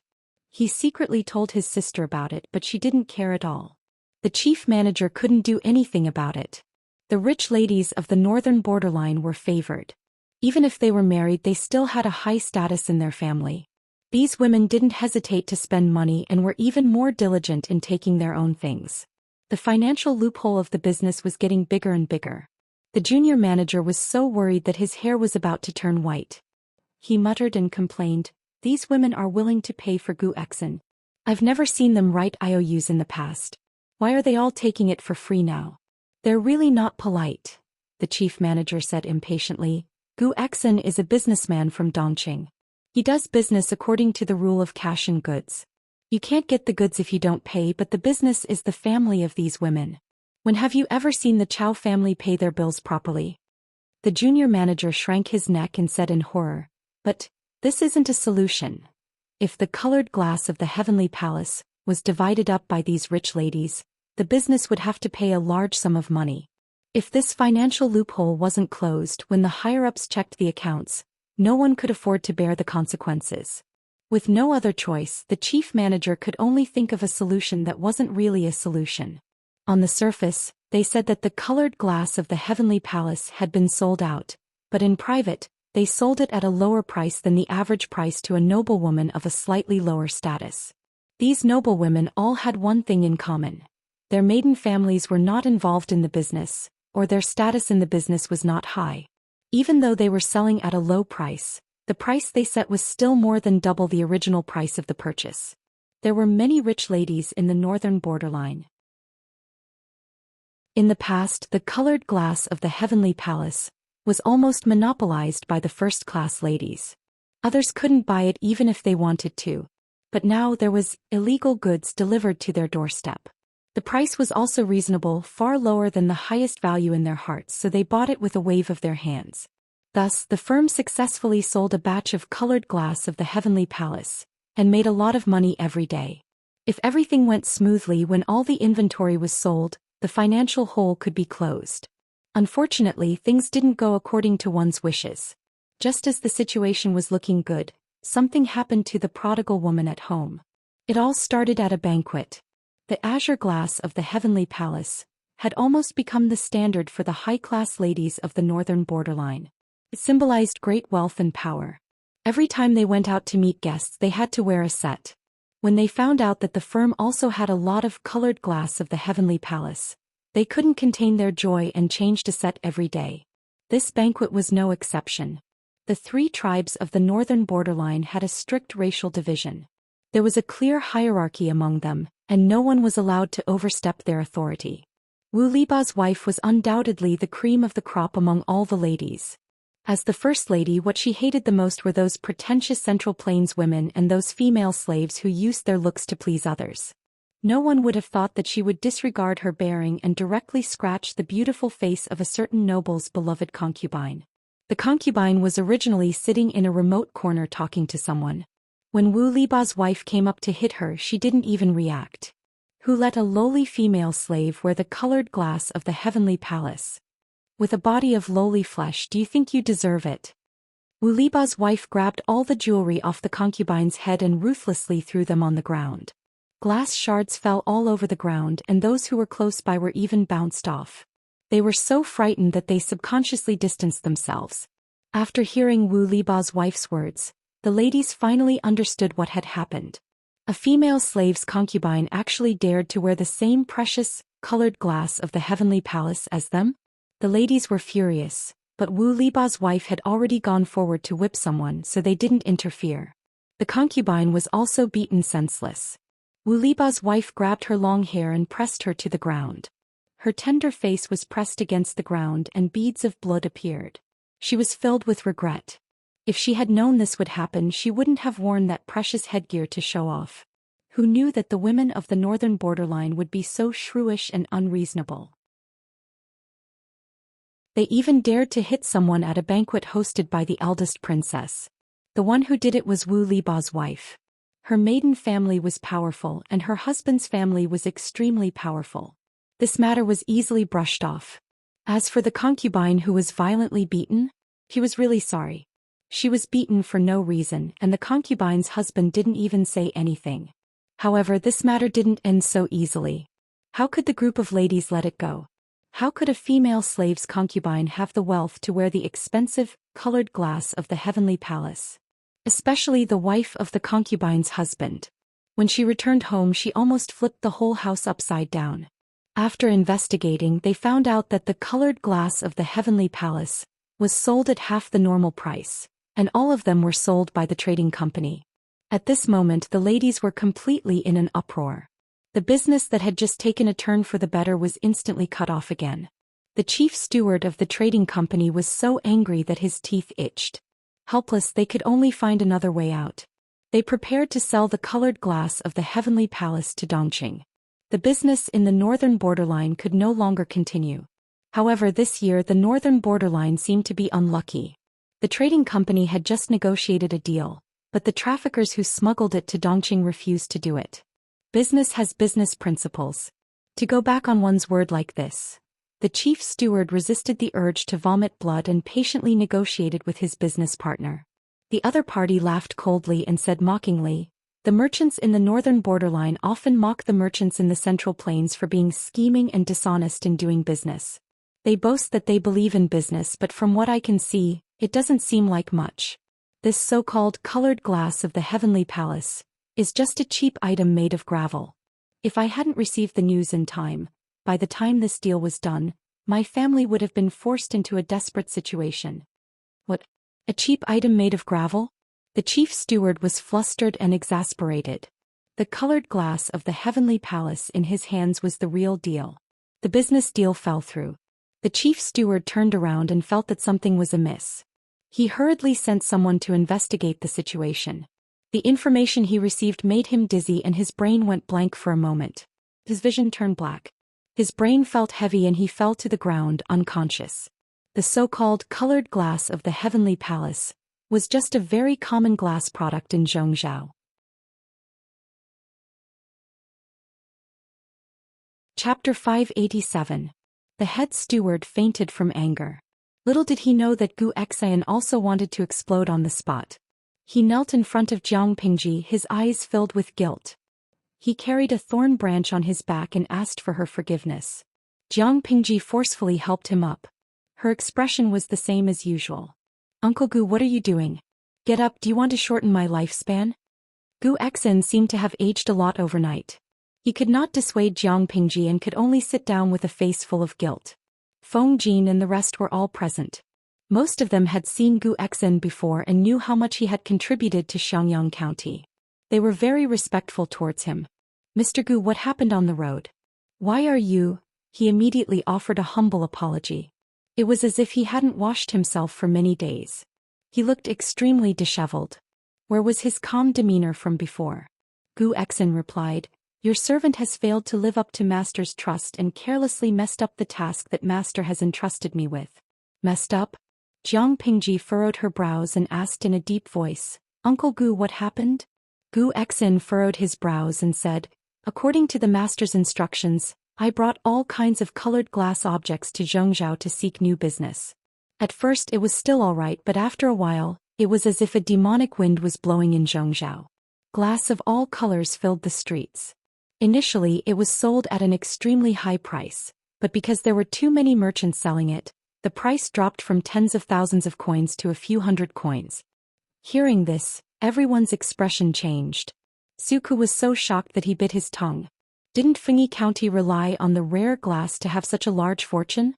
Now that the price of the glass had dropped from tens of thousands of coins to a few hundred coins, and it seemed like the price would continue to drop, they wouldn't be able to make any profit. Suku was in charge of Jiang Pingji's private treasury, so he was the clearest about it. The others also knew that Fengyi County was so rich that it could not be separated from glass. The viewers in the live broadcast room were in an uproar. According to Zhou Xian's description, there was something fishy going on here. "Little Angel is the cutest," What the F asterisk CK? What kind of strategy is this? 520, hashtag pick nose. What else could it be? There must be a traitor. So far, only the streamer here has perfected the art of making glass. Zhou is far away. How could they have such a tacit understanding and come up with so many glass products? I love you, a traitor? However, as you can see, the host is very protective of the glass manufacturing technology. Inside and outside it was completely covered. The host also had a pair of fiery eyes. They had been buying glass for a whole year. How did the secret get leaked? He couldn't help but shake his head. It was indeed stupid. The owner is right. Glass is cheap, but it's expensive when it's rare. Few people in the world know how it's made. If the production and sales are strictly controlled, even if there's only one kiln, one can easily become the richest person in the world. It's not a pipe dream to be rich enough to rival a country. That person is short-sighted and didn't protect the method of making glass. Instead, the kiln is overflowing. It's really stupid. Zhou Xian witnessed with his own eyes the price of glass in Zhongzhou plummet from tens of thousands of strings of coins. One could imagine that the person who made the first kiln also wanted to make money, but he didn't have the foresight and didn't know the greedy nature of merchants. Such a huge profit was enough for people to gamble with their lives. It was also because of the profit that the glass in Zhongzhou was overflowing.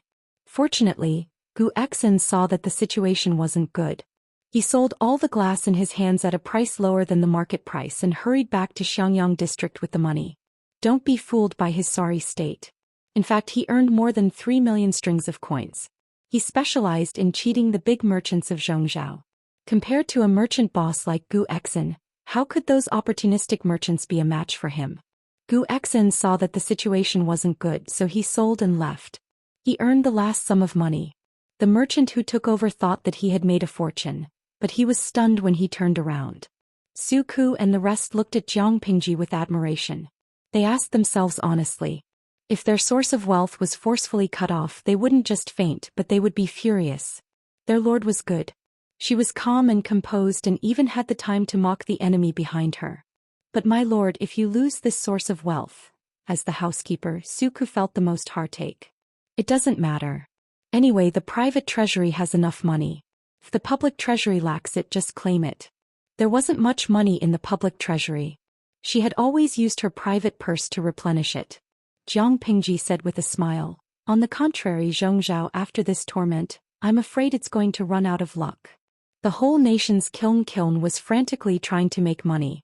The more glass there was, the lower the price. The first to eat the cake would earn a lot, but those who followed the trend would be out of luck. The situation in Zhongzhou was already unstable. The chaos caused by the clique was brutal. The lives of the people were getting more and more difficult. Many people saw glass as a good way to get rich and escape poverty. Naturally, they would madly follow the trend. Chapter 588. For the audience in the streaming room, glass was something that could be seen everywhere in their daily lives.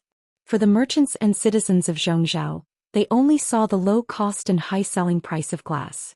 They could not see the other aspects. Admittedly, the raw material of glass was worthless mud and gravel. After burning, it could be sold for tens of thousands of strings of coins. There was a profit difference of tens of millions of times, but was it that easy to earn this money? Without qualified technology and firing environment, there were too many substandard products and too few qualified products. Even for Jiang Pingji, the craftsmen had experienced hundreds of failures before they perfected it bit by bit. The success rate was still not high. She could afford to squander money. After all, the main job of the kiln was to fire bricks. Glass was just a side job. If it succeeded, then so be it. If not, then forget it. What about the merchants and commoners who had invested all their money into the glass business? How many failures would they have to go through if they wanted to burn qualified glass? Building a kiln required money and firing required fuel. Many families could not afford to burn coal in winter. How could they burn kilns after kilns of glass? Admittedly, if there was one qualified product out of 10,000 failed products, they would make a profit. But could they afford to squander money like that? By the time they fired one qualified glass, the merchants outside would have already fired tens of thousands of pieces. Glass was worthless. Jiang Pingji could imagine the crazy scene of glass burning in Zhongzhou. But how many people could profit from it? There were very few. Did anyone make money? Definitely. The ones who made money were the first batch of people to produce the glass and the big businessmen who invested in it later. The former had the upper hand and made steady profits, while the latter had the manpower and financial resources to sell the glass before its price dropped and avoid losses. As for the citizens and small merchants who followed the trend, they did not have the upper hand and did not have enough financial resources. In the end, they would lose everything and not even their underwear. As for Zhou Xian's foresight and decisiveness to leave early when he saw that the situation was not good, Jiang Pingji was very pleased. If it was someone else, they might not have earned the last 3 million strings of coins after a slight hesitation. After comforting Zhou Xian, Jiang Pingji was about to leave. Qiguan Rang's eyes flickered. He got up and followed her. When they reached an empty corridor, Jiang Pingji turned her head and asked, "What's wrong?" Qiguan Rang's expression was slightly hesitant as he asked, "My lord, is it really not the work of a traitor that leaked the method of making glass?" He was a meticulous and intelligent person. Although he did not have a strong presence, none of Jiang Pingji's subordinates dared to look down on him. Jiang Pingji said, "It shouldn't be her. There wasn't enough time. I was more inclined to believe that there was someone who also knew how to make it. Seeing that I had earned a lot of money in the northern frontier, they were envious and followed suit. However, that person was too stupid and couldn't control his subordinates well. Instead, a loophole was exploited and the method of manufacturing glass became popular. The profits inside are too high. It's worth it to bet everything on it." Qiguan Rang said disapprovingly, "My lord, forgive me for disagreeing. You are not what you used to be. You should be more careful. You clearly know that the traitor is plotting against you. Even if you don't eliminate her completely, you should send someone to keep an eye on her at all times to prevent her from playing tricks in the dark." Jiang Pingji smiled and said, "Wenjing, I understand this logic. But I can't do that." Qiguan Rang was surprised. "Why?" Jiang Pingji was silent for a while and said, "It's just because she's not an ordinary traitor. She's a two-faced traitor." Qiguan Rang's expression changed. "A two-faced traitor?" She nodded and said with certainty, "The master behind her isn't the real master. There's someone else. As for who it is, I have some clues now. It's precisely because of this that I can't touch her easily. I just want to know what that person wants to do." Qiguan Rang sighed. He completely agreed with Feng Jin's judgment of Jiang Pingji. This person's gambler mentality was too serious. To put it nicely, she was bold. If she was careless and failed miserably, there would be a good show to watch. A gentleman doesn't stand under a collapsing wall.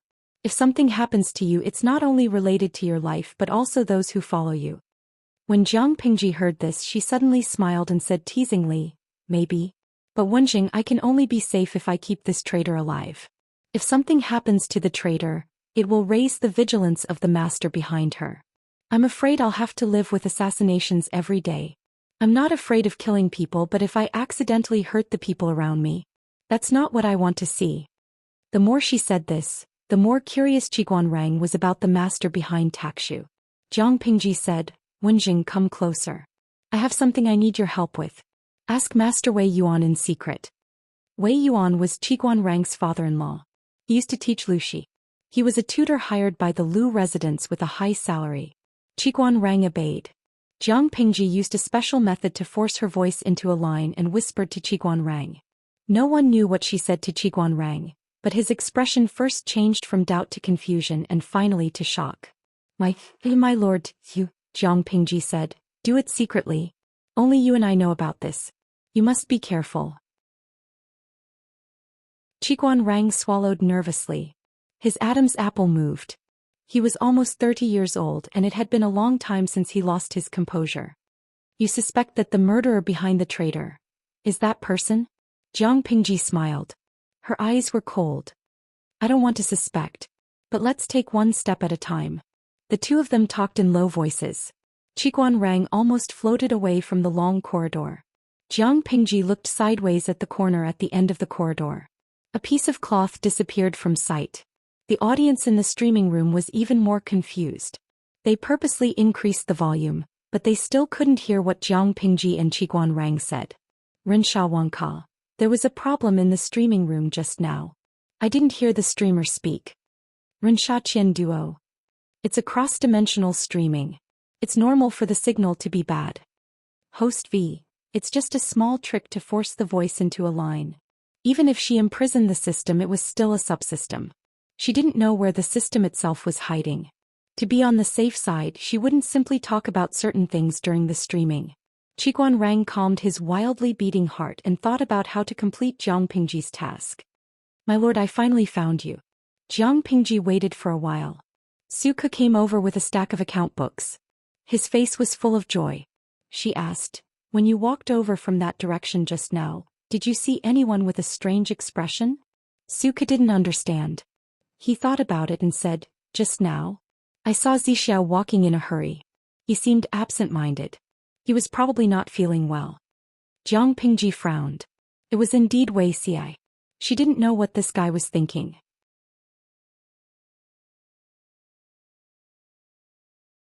Chapter 589.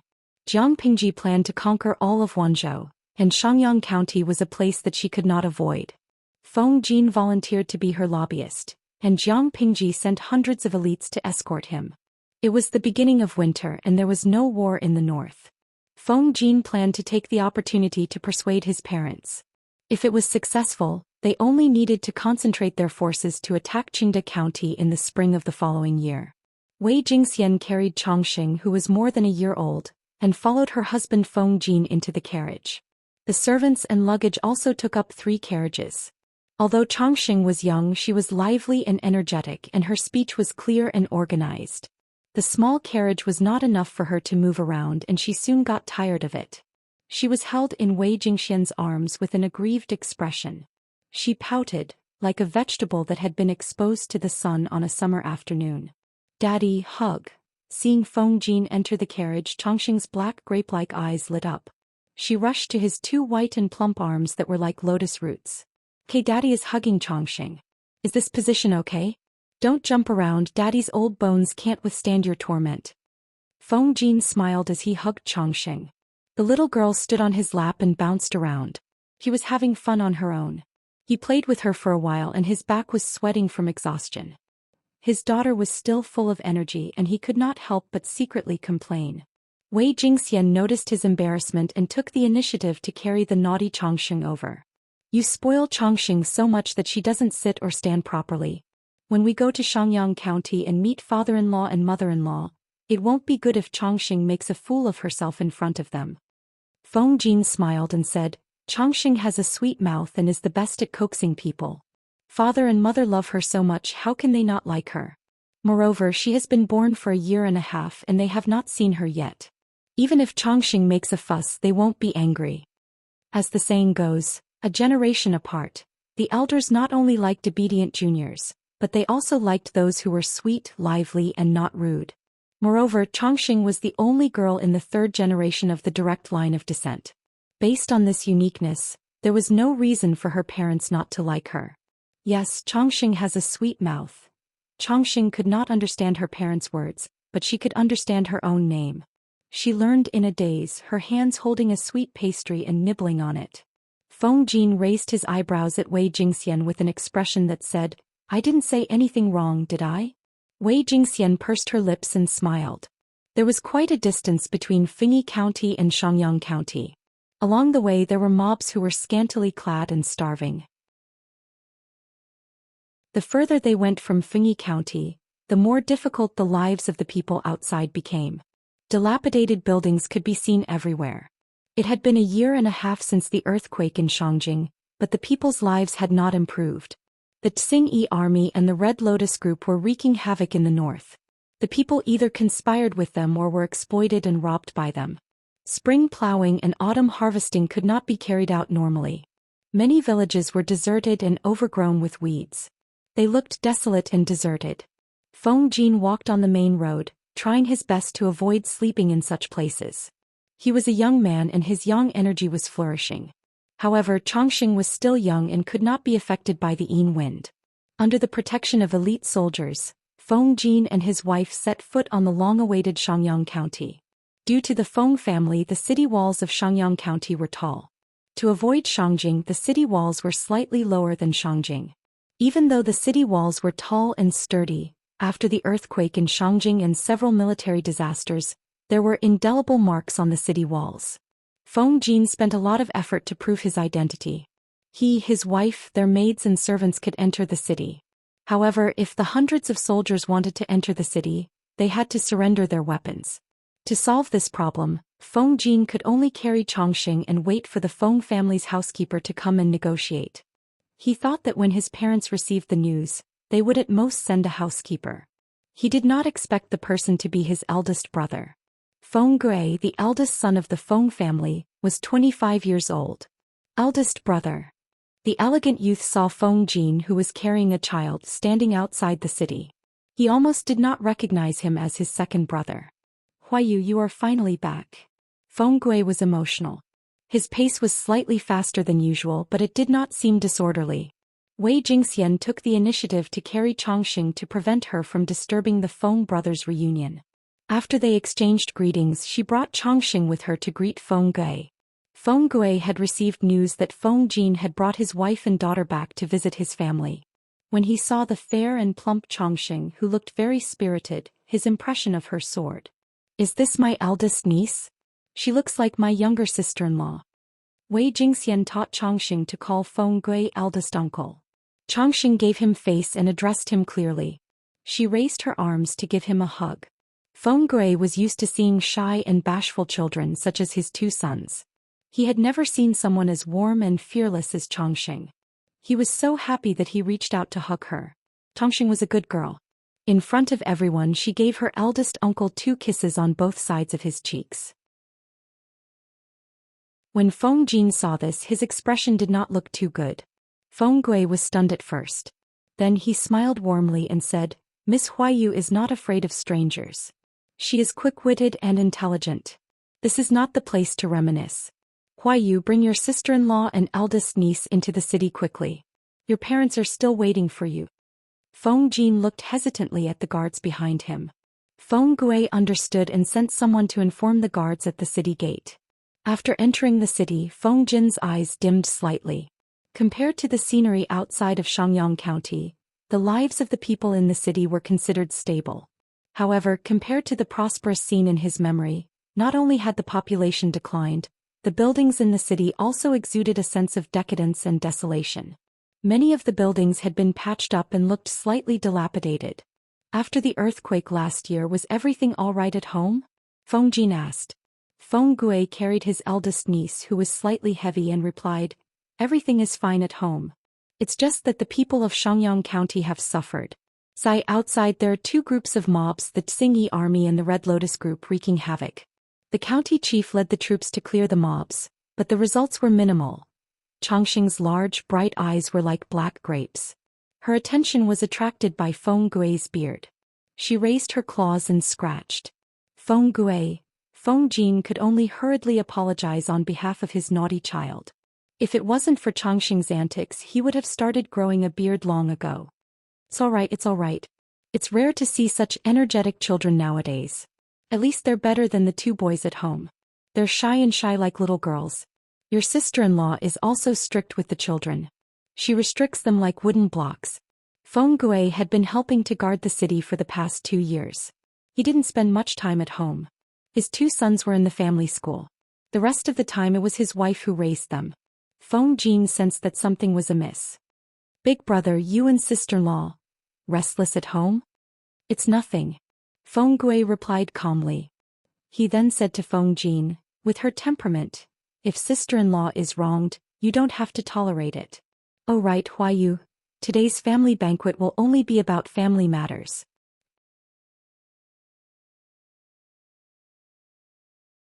Chapter 590. When Feng Jin was at home, he was not valued.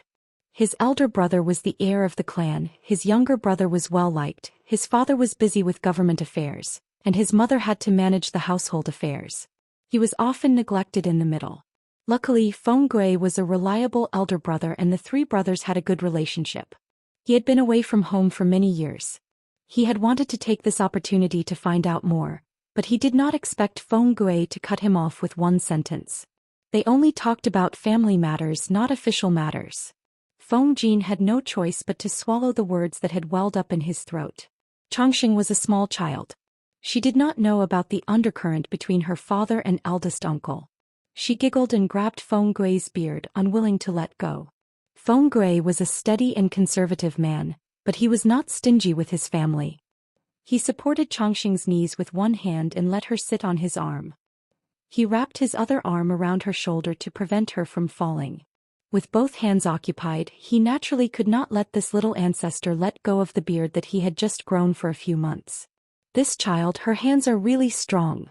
Feng Gui thought of his two sons and looked at Changxing enviously. Feng Jin's head hurt. This little brat, it was fine that she bullied her father at home, but why did she bully eldest uncle when she was out? Father. Feng Jin was a little angry, but when his daughter called him father sweetly, all his anger was extinguished. Feng Gui brought Feng Jin and his family back to the Feng family's main residence. The Feng family had been around for nearly 1,000 years. Anyone with the surname Feng in Xianxia County would find that their ancestors were related to the Feng family by blood. Such an illustrious and noble family had a rather plain ancestral home. It was not like those extravagant and sudden riches outside. Instead, it kept a low profile. Last year's earthquake, the Feng family's ancestral home had collapsed slightly. But the house was sturdy and the wood used to build it was said to be indestructible. The earthquake destroyed Xiangjing overnight, but the Feng family's ancestral home only had a few old houses that were rarely used. Only a few people were injured. Father. Changxing curled up in eldest Uncle Feng Gui's arms. Her large bright eyes darted around. The unfamiliar and slightly gloomy building made her feel uneasy. She desperately wanted to find someone familiar. Seeing Feng Jin at the side, she rested her chin on Feng Gui's shoulder and looked straight at her father. You'll see Grandpa and Grandma in a while. Remember to greet them obediently. Don't be rude or mischievous, understand? Grandpa and Grandma? Changxing tilted her head in confusion.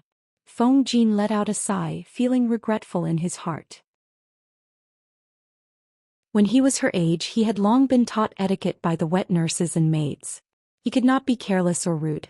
In the aristocratic families, even a child of 1 or 2 years old had to be polite. Age was not a gold medal that would exempt them from death if they made mistakes or caused trouble. But longevity. Before she was born, she was trapped in Xiangjing with her husband and wife. When she was born, there was an earthquake. They drifted from place to place and settled down in Xiangyang district. Feng Jin doted on this daughter of his, who was not easy to come by and lived a difficult life. He even indulged her. The etiquette that should have been taught from a young age was not taught at all. Now that he was making a last-minute effort, he didn't know if it would work. Feng Jin was a little anxious. He was afraid that Changxing would drop the ball at the critical moment. However, he did not know that although Changxing was young, her instinct to seek advantages and avoid disadvantages was top-notch. In Jiang Pingji's words, this girl was born with the ability to judge and judge. Her intuition was very scary. For example, other children were afraid of Jiang Pingji, but Changxing was especially close to her. Occasionally, she would come to the government office to play and accidentally cause trouble. If Jiang Pingji was present, what would be the girl's first reaction? She would definitely stagger towards her and hug her thighs to hide from Feng Jin. If Jiang Pingji was not around, Changxing would hug someone else's thighs and hide faster than a rabbit. Such a clever girl, why would he be afraid that she would not take advantage of the situation? Knowing that Feng Jin had returned, the Feng family's ancestral residence was especially lively that day. However, this kind of lively referred to the large number of people, not the noise. Servants came and went continuously, but the maids and senior servants did not even make a sound when they walked. Feng Jin entered the main hall. His parents, whom he had not seen for many years, were already seated in the seats of honor. He pulled Wei Jingxian along to greet his parents. When Changxing saw this, she stomped her feet and wanted to get down. Feng Gui smiled and put her down. She imitated Feng Jin's actions. However, she was wearing thick clothes and had a 3-headed body, so it was difficult for her to maintain her balance. She had just knelt down to pay her respects when her whole body fell forward. She rolled around twice. Perhaps it was a little painful, but her eyes quickly turned red. The scene that was originally solemn with a hint of warmth suddenly changed. Feng Ren also could not maintain his imposing manner as the head of the family. Madame Feng directly asked the senior servant beside her to carry Changxing over. Madame Feng sighed. Huaiyu and Jingxian's child is already so big. When she first chose Feng Jin and his wife as hostages to go to Shangjing, she was extremely unwilling. When she heard that Wei Jingxian was diagnosed with pregnancy halfway through the journey, her heart did not calm down. Moreover, after the earthquake in Shangjing, the people were almost killed. Madame Feng washed her face with tears and almost cried herself blind. Feng Jin said, "Mother, Chongqing is a little naughty. Don't be fooled by her." Madame Feng took Chongqing. The child nestled obediently in her arms, extremely obedient. "The child is naughty. At least it means that her body is strong and healthy," Madame Feng said without lifting her head. She teased Chongqing. "Do you know what to call me?" Chongqing opened her mouth crisply and asked with some doubt. "Grandfather." With no one to refer to, Chongqing could not distinguish the difference between the two. Feng Jin already did not dare to lift his head. Madame Feng could not help but smile. She pointed at Feng Ren beside her and said, "This is grandfather." Chongqing cleverly changed her words and shouted, "Grandmother." Zai. Chongqing is so smart. Madame Feng took off the string of Buddha beads that she had worn for more than 10 years and put it on Chongqing's neck. Her face was full of smiles. Seeing this action, Feng Jin secretly heaved a sigh of relief. He had passed the first test. Wei Jingxian knew the importance of the string of Buddha beads. She was extremely satisfied. Only one person had a somewhat malicious look in her eyes. She clenched her fists tightly in her sleeves, leaving a few fingernail marks on her palms. Feng Gui's eyes turned cold. He secretly tugged at his wife to wake her up. Feng Gui's wife sensed her husband's stern gaze. She slightly shrank back and lowered her head. She secretly twisted her fingers in handkerchief. Feng Jin sensed the slightly malicious gaze. He looked over and frowned slightly. Was that his sister-in-law? He had a bellyful of things to say. He waited for Feng Gui and his wife to leave before he finally spoke. "Sister-in-law, just now. If it was in the past, he would have tolerated it for the sake of his eldest brother. But to release malice towards Chongqing because of a string of Buddha beads, he could not tolerate it."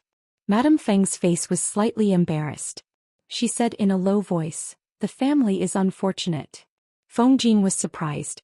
What had happened in the past 2 years to make his mother so unhappy with the sister-in-law whom she was extremely satisfied with?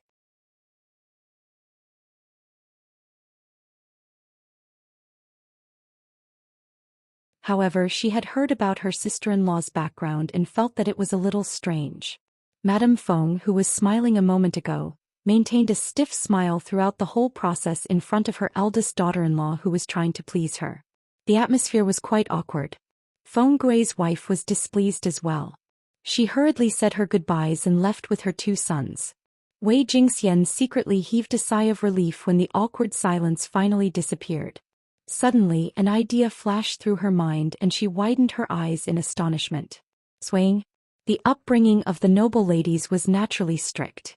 There was a set of rules for how they sat, stood, and walked. Although he was not inflexible, he should not be so frivolous, right? Wei Jingxian's expression cracked as she watched her sister-in-law squirm. Madame Feng sighed and whispered, "He's finally gone." "Mother, sister-in-law wasn't like this in the past," Madame Feng said. "You haven't been married for long. How many times have you seen her?" Wei Jingxian thought that her mother-in-law did not like her to talk too much, so she swallowed her words.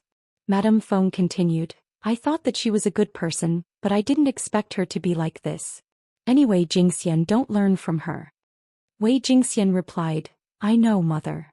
Madame Feng started to talk and rambled on about what had happened in the family all these years, causing Wei Jingxian's expression to turn ugly. After a while, "Eldest uncle is just going to tolerate it?" she asked. Madame Feng frowned. "What else can I do? After all, we are legally married. We can't divorce her just because of this. I was thinking of teaching her well. I don't know how Madame Du raised her daughter. She's so petty, yet she dares to call herself a lady from a noble family." Feng Gui's wife, Madame Feng Du, was born in the Du family of Zhongzhou. She was the 5th child in the family, and the eldest daughter of the Du family was the Empress of Xianxia. Madame Feng chose the 5th daughter of Madame Du's legal wife after much selection. Zhongzhou and Dongqing were too far apart, so Madame Feng could not see her future daughter-in-law with her own eyes. However, all the information that came back showed that Madame Feng Du had a good reputation. Family background, talent, appearance, self-restraint, conduct. There was nothing to nitpick about. From the time the two families set the wedding date to the actual wedding ceremony, it took nearly 2 years. Madame Feng had high expectations for her eldest daughter-in-law, but she was disappointed in the end. She was greedy, jealous, power-hungry, talkative and sinister. Apart from these, what Madame Feng could not stand was that she had a vicious disease. Feng Jin returned to the courtyard where he lived before he got married. His wife carried Chongqing and was surrounded by servants. The husband and wife were whispering in the room. Feng Jin listened and his face cracked. Sister-in-law has a vicious disease? How could it be? A lady with a vicious disease could not be included in his mother's selection list. Wei Jingxian rolled her eyes impatiently and said, "Didn't you notice that sister-in-law's walking posture is a little frivolous?" Feng Jin bit her earlobe righteously. "Jingxian, you already called her sister-in-law. As her uncle, how can I stare at her?" "Don't be so naughty." Wei Jingxian felt uncomfortable. She carried Chongqing and sat further away. According to mother, sister-in-law broke her leg. Feng Jin frowned. "Was it born?" "How could it be?" "It was acquired," Wei Jingxian said. "Acquired? The servants in the house are so careless?" When Feng Jin was young, he fell and broke his teeth. The servants who served him were often punished. Wei Jingxian sighed and pulled the little braid on Chongqing's head. "It was acquired, but it was not an accident. It was done by someone." Feng Jin's cheeks twitched. "Someone broke her leg?" Sister-in-law was born in the Du family of Zhongzhou. She had an elder sister who was the Empress of Zhongzhou. Feng Jin said, "I know about this." Wei Jingxian emphasized impatiently, "The one who wrote the 4 self-accomplishment classics for women and educated all the women in the world." Hearing the 3 words 4 self-accomplishment classics for women, Feng Jin immediately became alert. This, such a coincidence." Feng Jin said awkwardly. Wei Jingxian said, "The Du family declined a few years ago and relied on this empress to support her maiden family. She wrote the 4 self-accomplishment classics for women and was highly praised by many scholars. She slowly gained the title of the virtuous empress and the Du family's reputation in Zhongzhou improved. The Du family educated the women in the family with the empress as a model. Guess what? This empress has the habit of binding her feet. Her feet are not even the size of an adult's palm and they are very beautiful."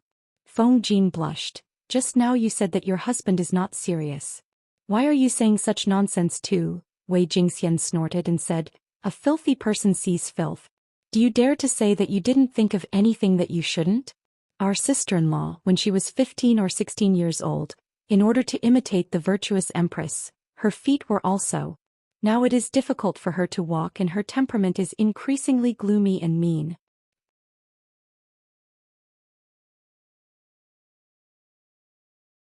Chapter 592. Feng Jin thought it was ridiculous. Sister-in-law was 15 or 16 years old. But at this age her feet are almost fully grown. If you want to make her small by force, won't you break her leg bones? Why didn't the matchmaker mention such an absurd thing? If they had known that Feng Gui's wife was like this, not just the Feng family, even the small aristocratic families in Dongqing would not have agreed to marry her. Thinking of the 2 nephews he saw not long ago, Feng Jin felt upset. However, the conditions of Lady Fengdu were indeed very good in Zhongzhou. It was just that the national conditions of Zhongzhou and Dongqing were different. Wei Jingxian sighed and slowly narrated, "Zhongzhou was fine a few years ago. The world was at peace, the rivers were clear and the seas were calm. The gentry clans and the common people were extravagant. The empress of the Du family was a natural beauty. She was proficient in singing and dancing. She had a slim figure and her dancing was as light as a swallow or a phoenix. She could do palm dances and flying dances. For a time, the noble ladies of the aristocratic families imitated her. When the news reached the song and dance school, the dancers tried to imitate the dance, but they were too big and too heavy, so it was difficult for them to perform such a stunning dance. I heard that the empress has a pair of snow-white feet that are more than 3 inches long. That's why she can dance like this. The empress was born with small feet. They were slender, well-proportioned and beautiful. A palm dance to congratulate the emperor on his birthday. At that time the atmosphere in Zhongzhou was open and luxurious, so it was naturally fashionable. The song and dance hall was busy learning, and hundreds of flowers competed with each other. It was very lively. Feng Gui's wife, Madame Feng Du, was the fifth child in the family. Although she wasn't neglected, she wasn't very favored either. For the sake of status and future glory, she imitated her elder sister in all aspects. The so-called broken bones and bound feet were also because of this. When this matter was spread out, people in the outside world didn't say that Madame Feng Du had learned to act like a dancer. Instead, they praised her for having the demeanor of a virtuous empress, and her reputation soared. To put it bluntly, Madame Feng Du had stepped on her empress sister to climb to the top, and her status among the noble ladies of Zhongzhou rose gradually. However, this was the practice of Zhongzhou. The aristocrats of Dongqing did not buy it. This was especially so for a noble family like the Feng family. How could they bear the fact that the wife of a noble family had an acquired disease? Although they didn't understand genetics or eugenics, they knew that children with good parents would be better and better. Choosing a woman with a broken leg and a malignant disease to be the matriarch of the Feng family was like eating a fly. But according to Feng Gui's personality, he wouldn't be so heartless as to abandon his wife for such a reason. After all, they still had 2 sons. As the saying goes, choosing a bad husband will ruin one's life. Marrying an unvirtuous wife will ruin 3 generations. With such a greedy, jealous, power-hungry, talkative and sinister wife, Feng Jin did not dare to imagine what would happen to the current and next generation of the Feng family. His elder brother had been wronged. Feng Jin frowned with a headache. No matter how he looked at it, Madame Feng Du was not qualified to be the matriarch of the Feng family. With such a matriarch, this generation of the Feng clan might be alright, but the next generation might be in trouble. Even so, with Big Brother's temperament, he's always been responsible. I'm afraid he won't divorce his wife so easily. Rationally speaking, Feng Jin didn't mind changing his sister-in-law, but that was the business of the couple. Madame Feng Du hadn't done anything out of line so far. At most, she was greedy for money, jealous, power-hungry and talkative. If he was careful and disciplined, maybe he could turn things around. Feng Gui intended to wait and see. He didn't expect his wife to be a great woman, but at the very least she had to be at the standard of a normal noble lady. He didn't expect much else. Madame Feng planned to bring her 2 grandsons to her side and educate them well, so that they wouldn't be harmed by this unruly mother. As for this eldest daughter-in-law, she would teach her as much as she could. After all, Madame Feng was already the grandmother of 3 grandsons. She couldn't always manage the Feng family's finances, so she had to let her eldest daughter-in-law take over. Wei Jingxian sneered and said, "I finally understand. Which daughter of the Du family from Zhongzhou is good?" First, the eldest legitimate daughter of the Du family entered the palace and became the Empress. She clamored about educating all the women in the world and wrote the 4 self-accomplishment classics for women, which was sung by the great Confucian scholars and earned the reputation of a virtuous empress. In the end, how many good daughters were ruined? Now, there's the eldest legitimate daughter of the Du family who imitated the virtuous empress and bound her feet for the sake of her reputation. She's practically a nest of snakes and rats. If this Madame Feng Du hadn't imitated the virtuous empress style, how could she have gained such fame and been chosen to become Feng Gui's wife? Feng Jin was silent. He quietly tugged at the braids on Chongqing's head. Chongqing's little face frowned. She hugged Feng Jin's arm and wanted to bite it. As the husband of the former and the second uncle of the latter, it wasn't appropriate for Feng Jin to interrupt the conversation. He said nonchalantly, "Even so, I still feel that it's too absurd." If she had bound her feet when she was younger, when her bones were softer, he could still believe it. She was already 15 or 16 years old, yet she was still so cruel to herself. How determined and ruthless did she have to be? She was so cruel to herself, what more to others? The more he thought about it, the more Feng Jin shuddered. Wei Jingxian also said, "I feel that eldest uncle has been wronged. It was easy to get married but difficult to divorce a wife. He had to cherish it." That night, Feng Jin brought Chongqing, who was dressed as a little red girl, along with his wife to the family banquet. Because Feng Gui had already reminded him, Feng Jin tactfully didn't bring up official matters. He only talked about interesting things that happened when they were young. Madame Feng Du sat beside Feng Gui with a gloomy expression. Her sinister eyes occasionally glanced at the smiling and blissful Xianxia. As the wife of a noble family, she had given birth to 2 legitimate sons for the Feng family in 3 years. Her mother-in-law had never hugged her sons so intimately. Instead, she smiled at Feng Jin's losers as if they were a family. This difference made Madame Fengdu feel extremely unbalanced. She didn't reflect on herself. Every time Madame Feng wanted to get close to her grandson, who was the one who obstructed her and guarded against her proper mother-in-law. In terms of gifts for the grandchildren, Feng Gui's 2 sons had the upper hand. Madame Feng had only given Xianxia a string of Buddhist beads and smiled at her, yet she had already incurred such jealousy and hatred. Sensing the change in Madame Fengdu's emotions, Feng Gui's expression was complicated. He was angry, furious, and somewhat helpless. Feng Gui had specially told Feng Jin not to talk about official matters at the family banquet, yet Madame Fengdu was a useless teammate. After 3 rounds of wine, Madame Fengdu suddenly said, "Second uncle is now accompanying the traitor, Madame Lu. What's wrong with that? Aren't you afraid of implicating the rest of the family?" Feng Gui endured it and clenched his fists tightly. His expression was unsightly. Feng Jin said, "Since when was Jin's lord a traitor? Sister-in-law's words are very harsh." Madame Fengdu said in a strange tone, "The Dongqing imperial family is the legitimate one. The Lu family is merely an aristocratic family in Hejian. They won't be able to make a splash in Dongqing. However, everyone has their own ambitions. Second uncle yearns for the merit of attaining the throne. This is human nature. However, you should also polish your eyes and choose someone who is slightly more reliable. The Dongqing imperial family's power is at its peak. When the outcome of the battle in the south is decided, won't they have time to clean up the north? Second uncle is trying to drag the whole family down with him. Legitimate?" Feng Jin sneered coldly.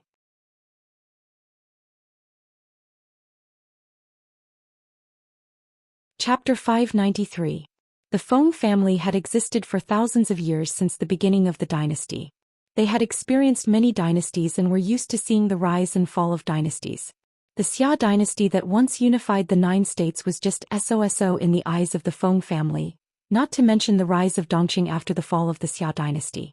The Feng family recognized the Xia dynasty as the legitimate dynasty because the Xia dynasty was powerful and could command tens of thousands of countries. In comparison, what was Dongqing? When Feng Jin heard Madame Fengdu's words, he felt an indescribable awkwardness. Could such a short-sighted woman really be a good matron of the Feng family? Madame Fengdu complained, "I have also investigated the Lu family in Hejian.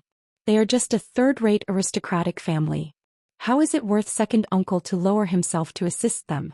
Moreover, Lu Xi is only a 16 or 17-year-old youth. In comparison, isn't it more meaningful for his father Lu Xi to assist him? As a young woman, I don't understand second uncle's aspirations. However, you should always think twice before you act. Before you act, you should also consider the family members. Now that Lang Jun has been implicated by second uncle and third uncle, he is cooped up at home and can't. Rather than letting outsiders benefit, it was better to benefit one's own family." Feng Gui glared at her coldly, his eyes filled with warning. "Shut up. I think you've drunk too much and are not sober. That's why you're spouting nonsense." Madame Fengdu was shocked and shrunk her shoulders. She had been married to Feng Gui for more than 4 years. When had he ever been so fierce to her? However, she wasn't wrong. If it weren't for Feng Jin and Feng Ju who disregarded their family's position and allowed themselves to be free, her husband Feng Gui wouldn't have been trapped in the tiny Shangyang county, unable to fulfill his ambitions. Madame Fengdu felt that it was the Feng brothers' fault. It had always been the younger brother who followed his older brother. Since when was there an older brother who was restricted by his younger brother? The veins on Feng Gui's forehead throbbed and his breathing became heavier. He deeply regretted asking Madame Fengdu to attend this family banquet. Not to mention how stupid her presumptuous words were, just her criticism just now could very well drive a wedge between the brothers. Fortunately, Feng Jin wasn't a narrow-minded person. He didn't mind Madame Fengdu's criticism. Feng Jin and Feng Ju, the two of them were not heirs to the family. Although they were legitimate sons, the education they had received was different from Feng Gui's. Their choices could affect the stance of their family, but they could not represent the stance of the entire Feng family. There was a big difference between the two. Feng Jin chose Jiang Pingji. Firstly, she had saved his family's life and they were best friends. Secondly, the earthquake had just ended. There were many mobs and Wei Jingxian had just given birth. What could Feng Jin do? Should he go to Qinzhou or escape or follow Jiang Pingji? Should he go of? Prince Changshu had besieged Qinzhou for more than a year. The flames of war were everywhere. Was that a good choice? Escape with his wife and daughter and take the opportunity to rush back to Shangyang County, back to the Feng clan? The distance between Shangjing and Shangyang County was not a short distance, and there were many mobs along the way. He was a scholar and he had just given birth to his wife and newborn daughter. It would be good if the family of three could leave Shangjing alive, let alone return to the Feng family. Under such circumstances, Feng Jin had made the best choice for his family. As for Feng Ju, that brat had always been rebellious. He wouldn't betray the family, but he shouldn't sacrifice his ideals for the Feng family. The situation wasn't clear. If Feng Gui made a decision on impulse, he would be risking his life for the Feng family. Feng Gui's choice represented the entire Feng family's position. Feng Jin couldn't understand Madame Feng Du's analysis. It's fine if he didn't understand, but she shouldn't pretend to. Because of Madame Feng Du's interruption, the atmosphere of the family banquet became heavy and strange. After the family banquet, the men of the Feng family went to the study to discuss some matters. Looking at the situation in the north, Feng Jin's real intention of visiting his family at such a critical time was obvious. Feng Ren was a sly old fox. He naturally understood. Feng Jin came to Shangyang County to visit his family, but in reality he wanted to use the back door to persuade Shangyang County to submit. Feng Ren and Feng Gui had analyzed the pros and cons of this in detail. They already had an answer in their hearts. The Feng family had to prioritize their family's interests. As Jiang Pingji's lobbyist, Feng Jin had to protect her interests. Rather than saying that the father and son were discussing important matters, it was better to say that they were fighting and scheming against each other. Feng Ren and Feng Gui also approved of Jiang Pingji taking over Shangyang County. It wasn't because the Feng family thought highly of her, but because it was a win-win situation. The troops of the Feng family and the local troops of Shangyang County had been guarding Shangyang County for more than a year. Who knew how much manpower, resources and financial resources had been expended? If Jiang Pingji took over Shangyang County, these matters would be her responsibility. The Feng family could take the opportunity to extricate themselves.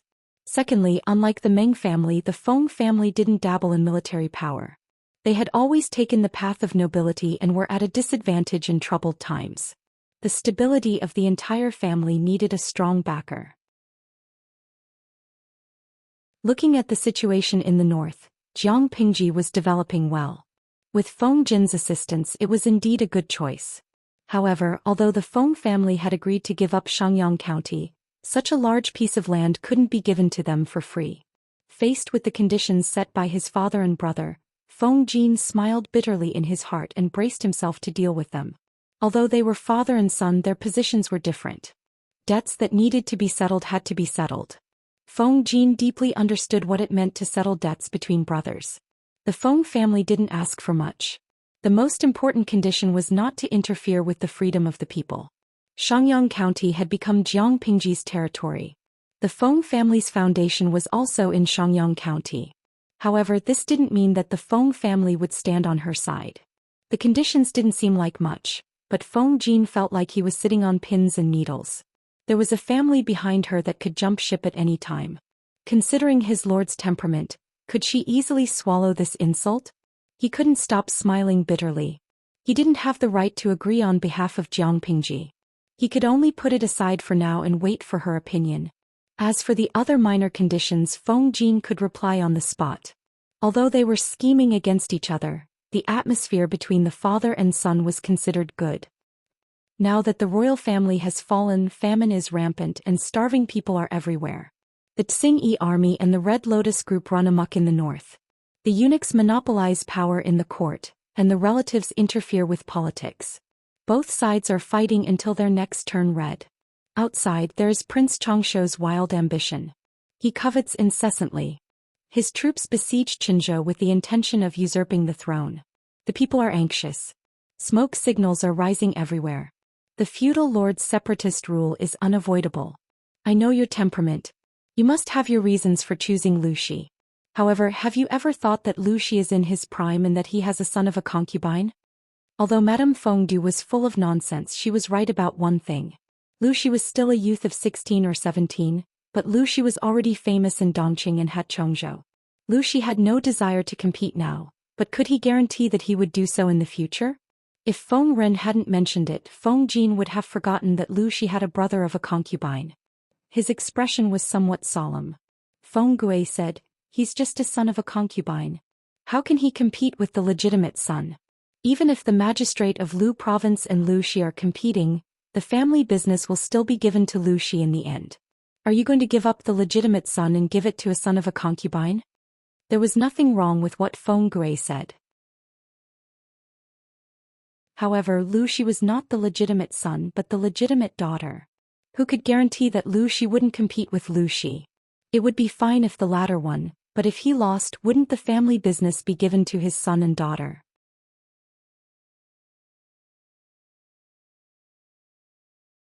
Chapter 594. Wah wah wah.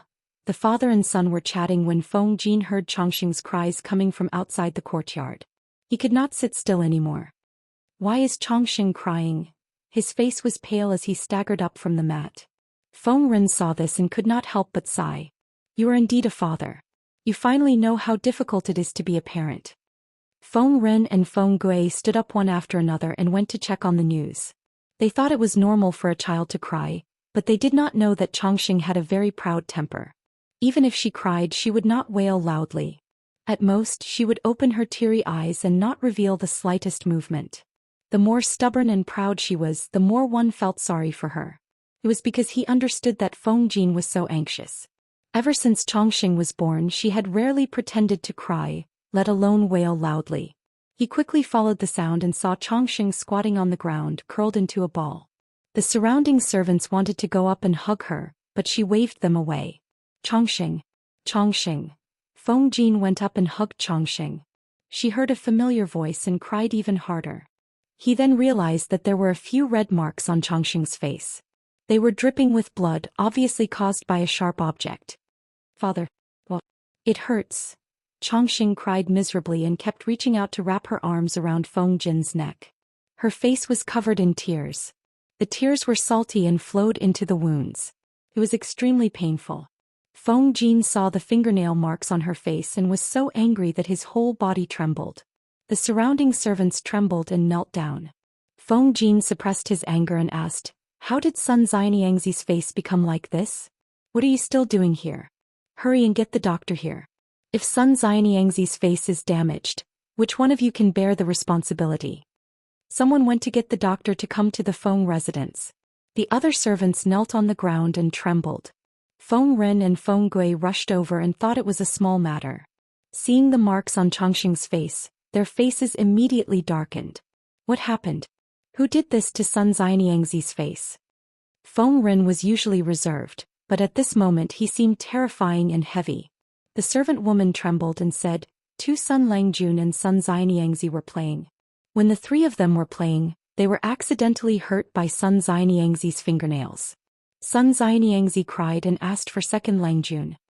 When he heard that the injury on Chongqing's face was related to his two sons, Feng Gui was so angry that he couldn't speak. "Second brother, I will definitely give you an explanation regarding this matter. Those two unfilial sons are so disloyal. If one were to say that the child was young and immature, and that it was inevitable for him to get hurt in a fight, this could be justified.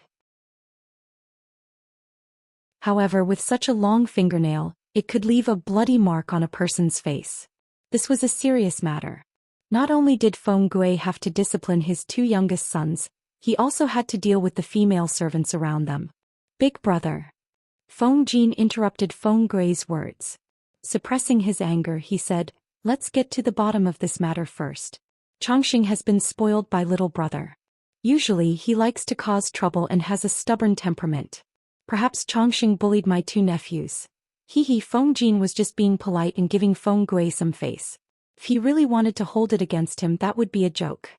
Feng Gui had two children, one was 3 years old and the other was almost 2 years old. Chongqing was at most 1.5 years old. Who was the bully? Changxing cried pitifully and patted Feng Jin's shoulder. As she cried, she kicked her legs and protested her innocence. I didn't bully them, they scratched me, it hurts, it hurts.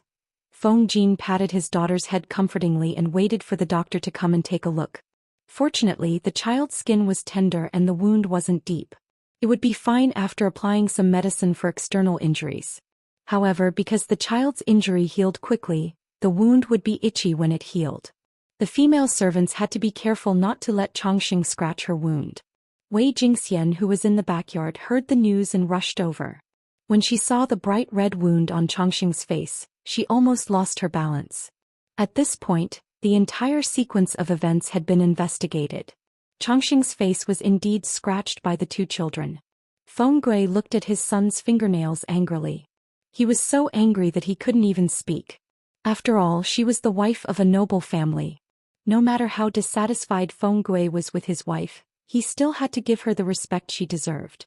If the two legitimate sons were taken away from her, it would be no different from a slap in the face. A few years ago it was still alright.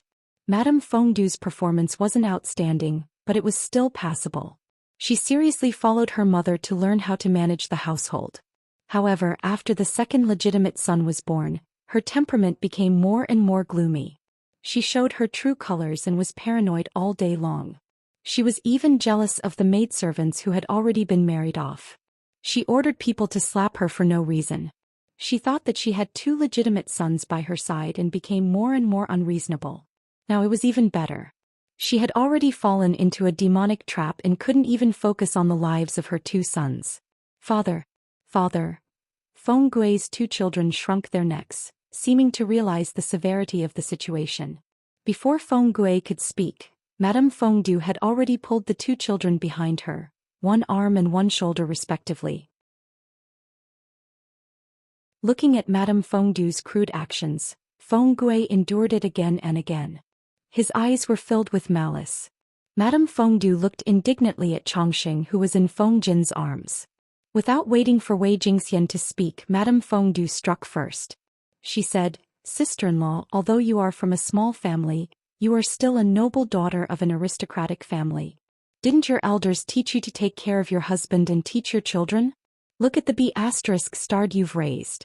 He doesn't know anything else, but he's good at complaining." Slap.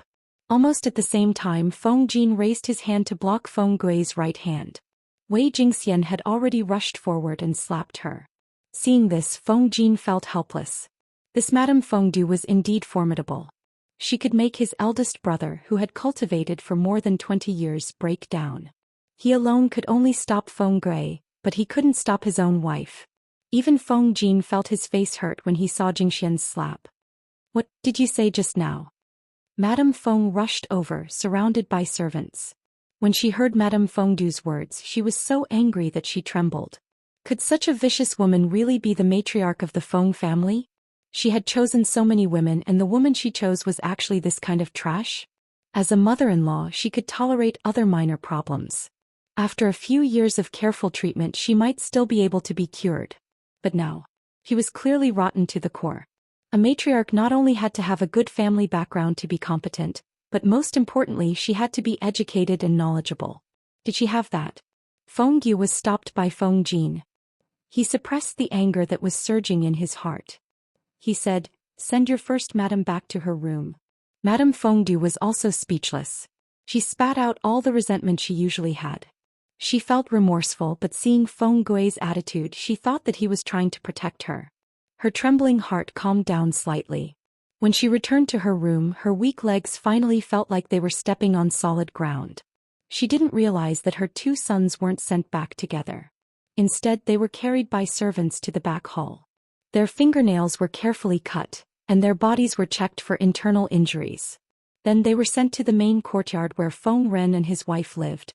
No matter how good Feng Gui's temper was, there was still a limit to his tolerance. His bottom line was very clear. One was his clan and the other was his family.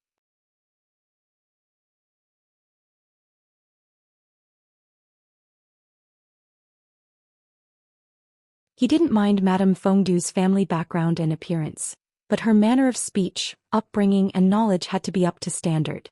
If she couldn't even do these things, she would only harm the next generation of the Feng clan if she continued to sit on the position of the matriarch. Feng Gui had thought that even if she couldn't be a good wife, she could at least be a good mother. The result? His two sons' fingernails had not been trimmed for a long time and the gaps between their nails were filled with black stains. Feng Gui could even imagine Madame Feng Du cursing and neglecting her two young sons. Don't throw the blame on the servants. Even your own mother didn't do her best. How could you expect a group of servants to be considerate? Feng Gui was utterly disappointed in Feng Gui. His subordinates were incompetent and his mother was heartless. He picked up his pen and wrote a letter of separation instead of a letter of divorce to save the faces of both families. Feng Jin's lips trembled as he tried to persuade him. However, his elder brother had already made up his mind, so there was no point in trying to persuade him. Xianxia was keenly aware that the atmosphere among the adults was not quite right. She sobbed softly and nestled in Wei Jingxian's arms, not daring to cry. After finishing the last stroke, Feng Gui's expression was as dark as ink. Bobo. No one knew when, but Xianxia had left Wei Jingxian's embrace and moved to Feng Gui's side. She raised her hand and tugged at his sleeve, looking as if she had done something wrong. Feng Gui sighed and stroked Xianxia's little braid. On the matter of the children, Madame Feng Du was at fault and so was he. His eldest son was 3 years old and his youngest son was 2 years old. They were both legitimate sons and older than Xianxia, but they were not as strong as her. Uncle apologizes to Xianxia on behalf of my 2 younger cousins. Don't make them angry, okay?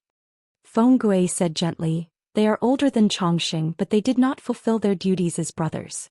Uncle will punish them when we get back. When they realize their mistake, they will apologize to Xianxia. Xianxia nodded and grunted in agreement. Her tear-stained face revealed a silly smile. Seeing this, Feng Gui felt even more emotional.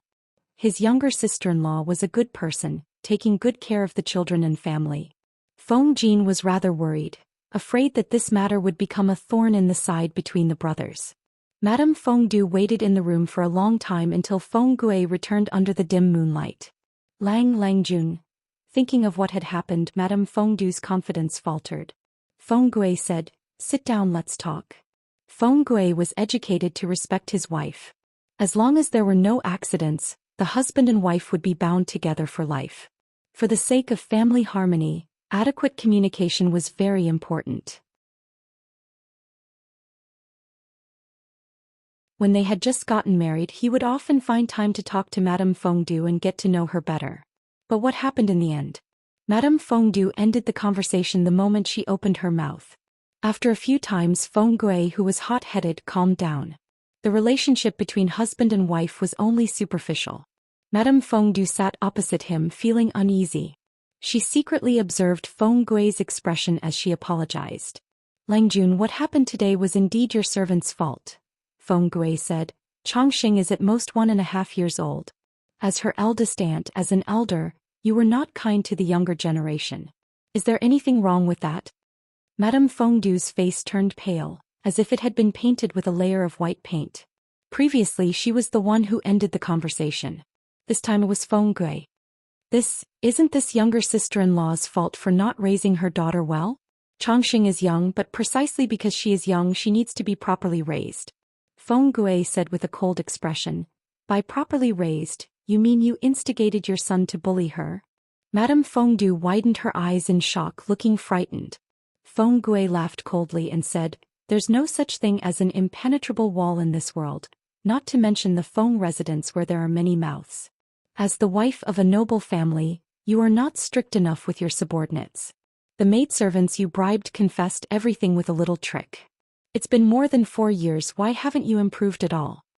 Madame Feng Du was embarrassed and speechless. Her heart was filled with fear and anxiety. Your servant. Did I reprimand you for slapping Cueyun? Cueyun was Feng Gui's personal maidservant. She had been betrothed a year or 2 ago.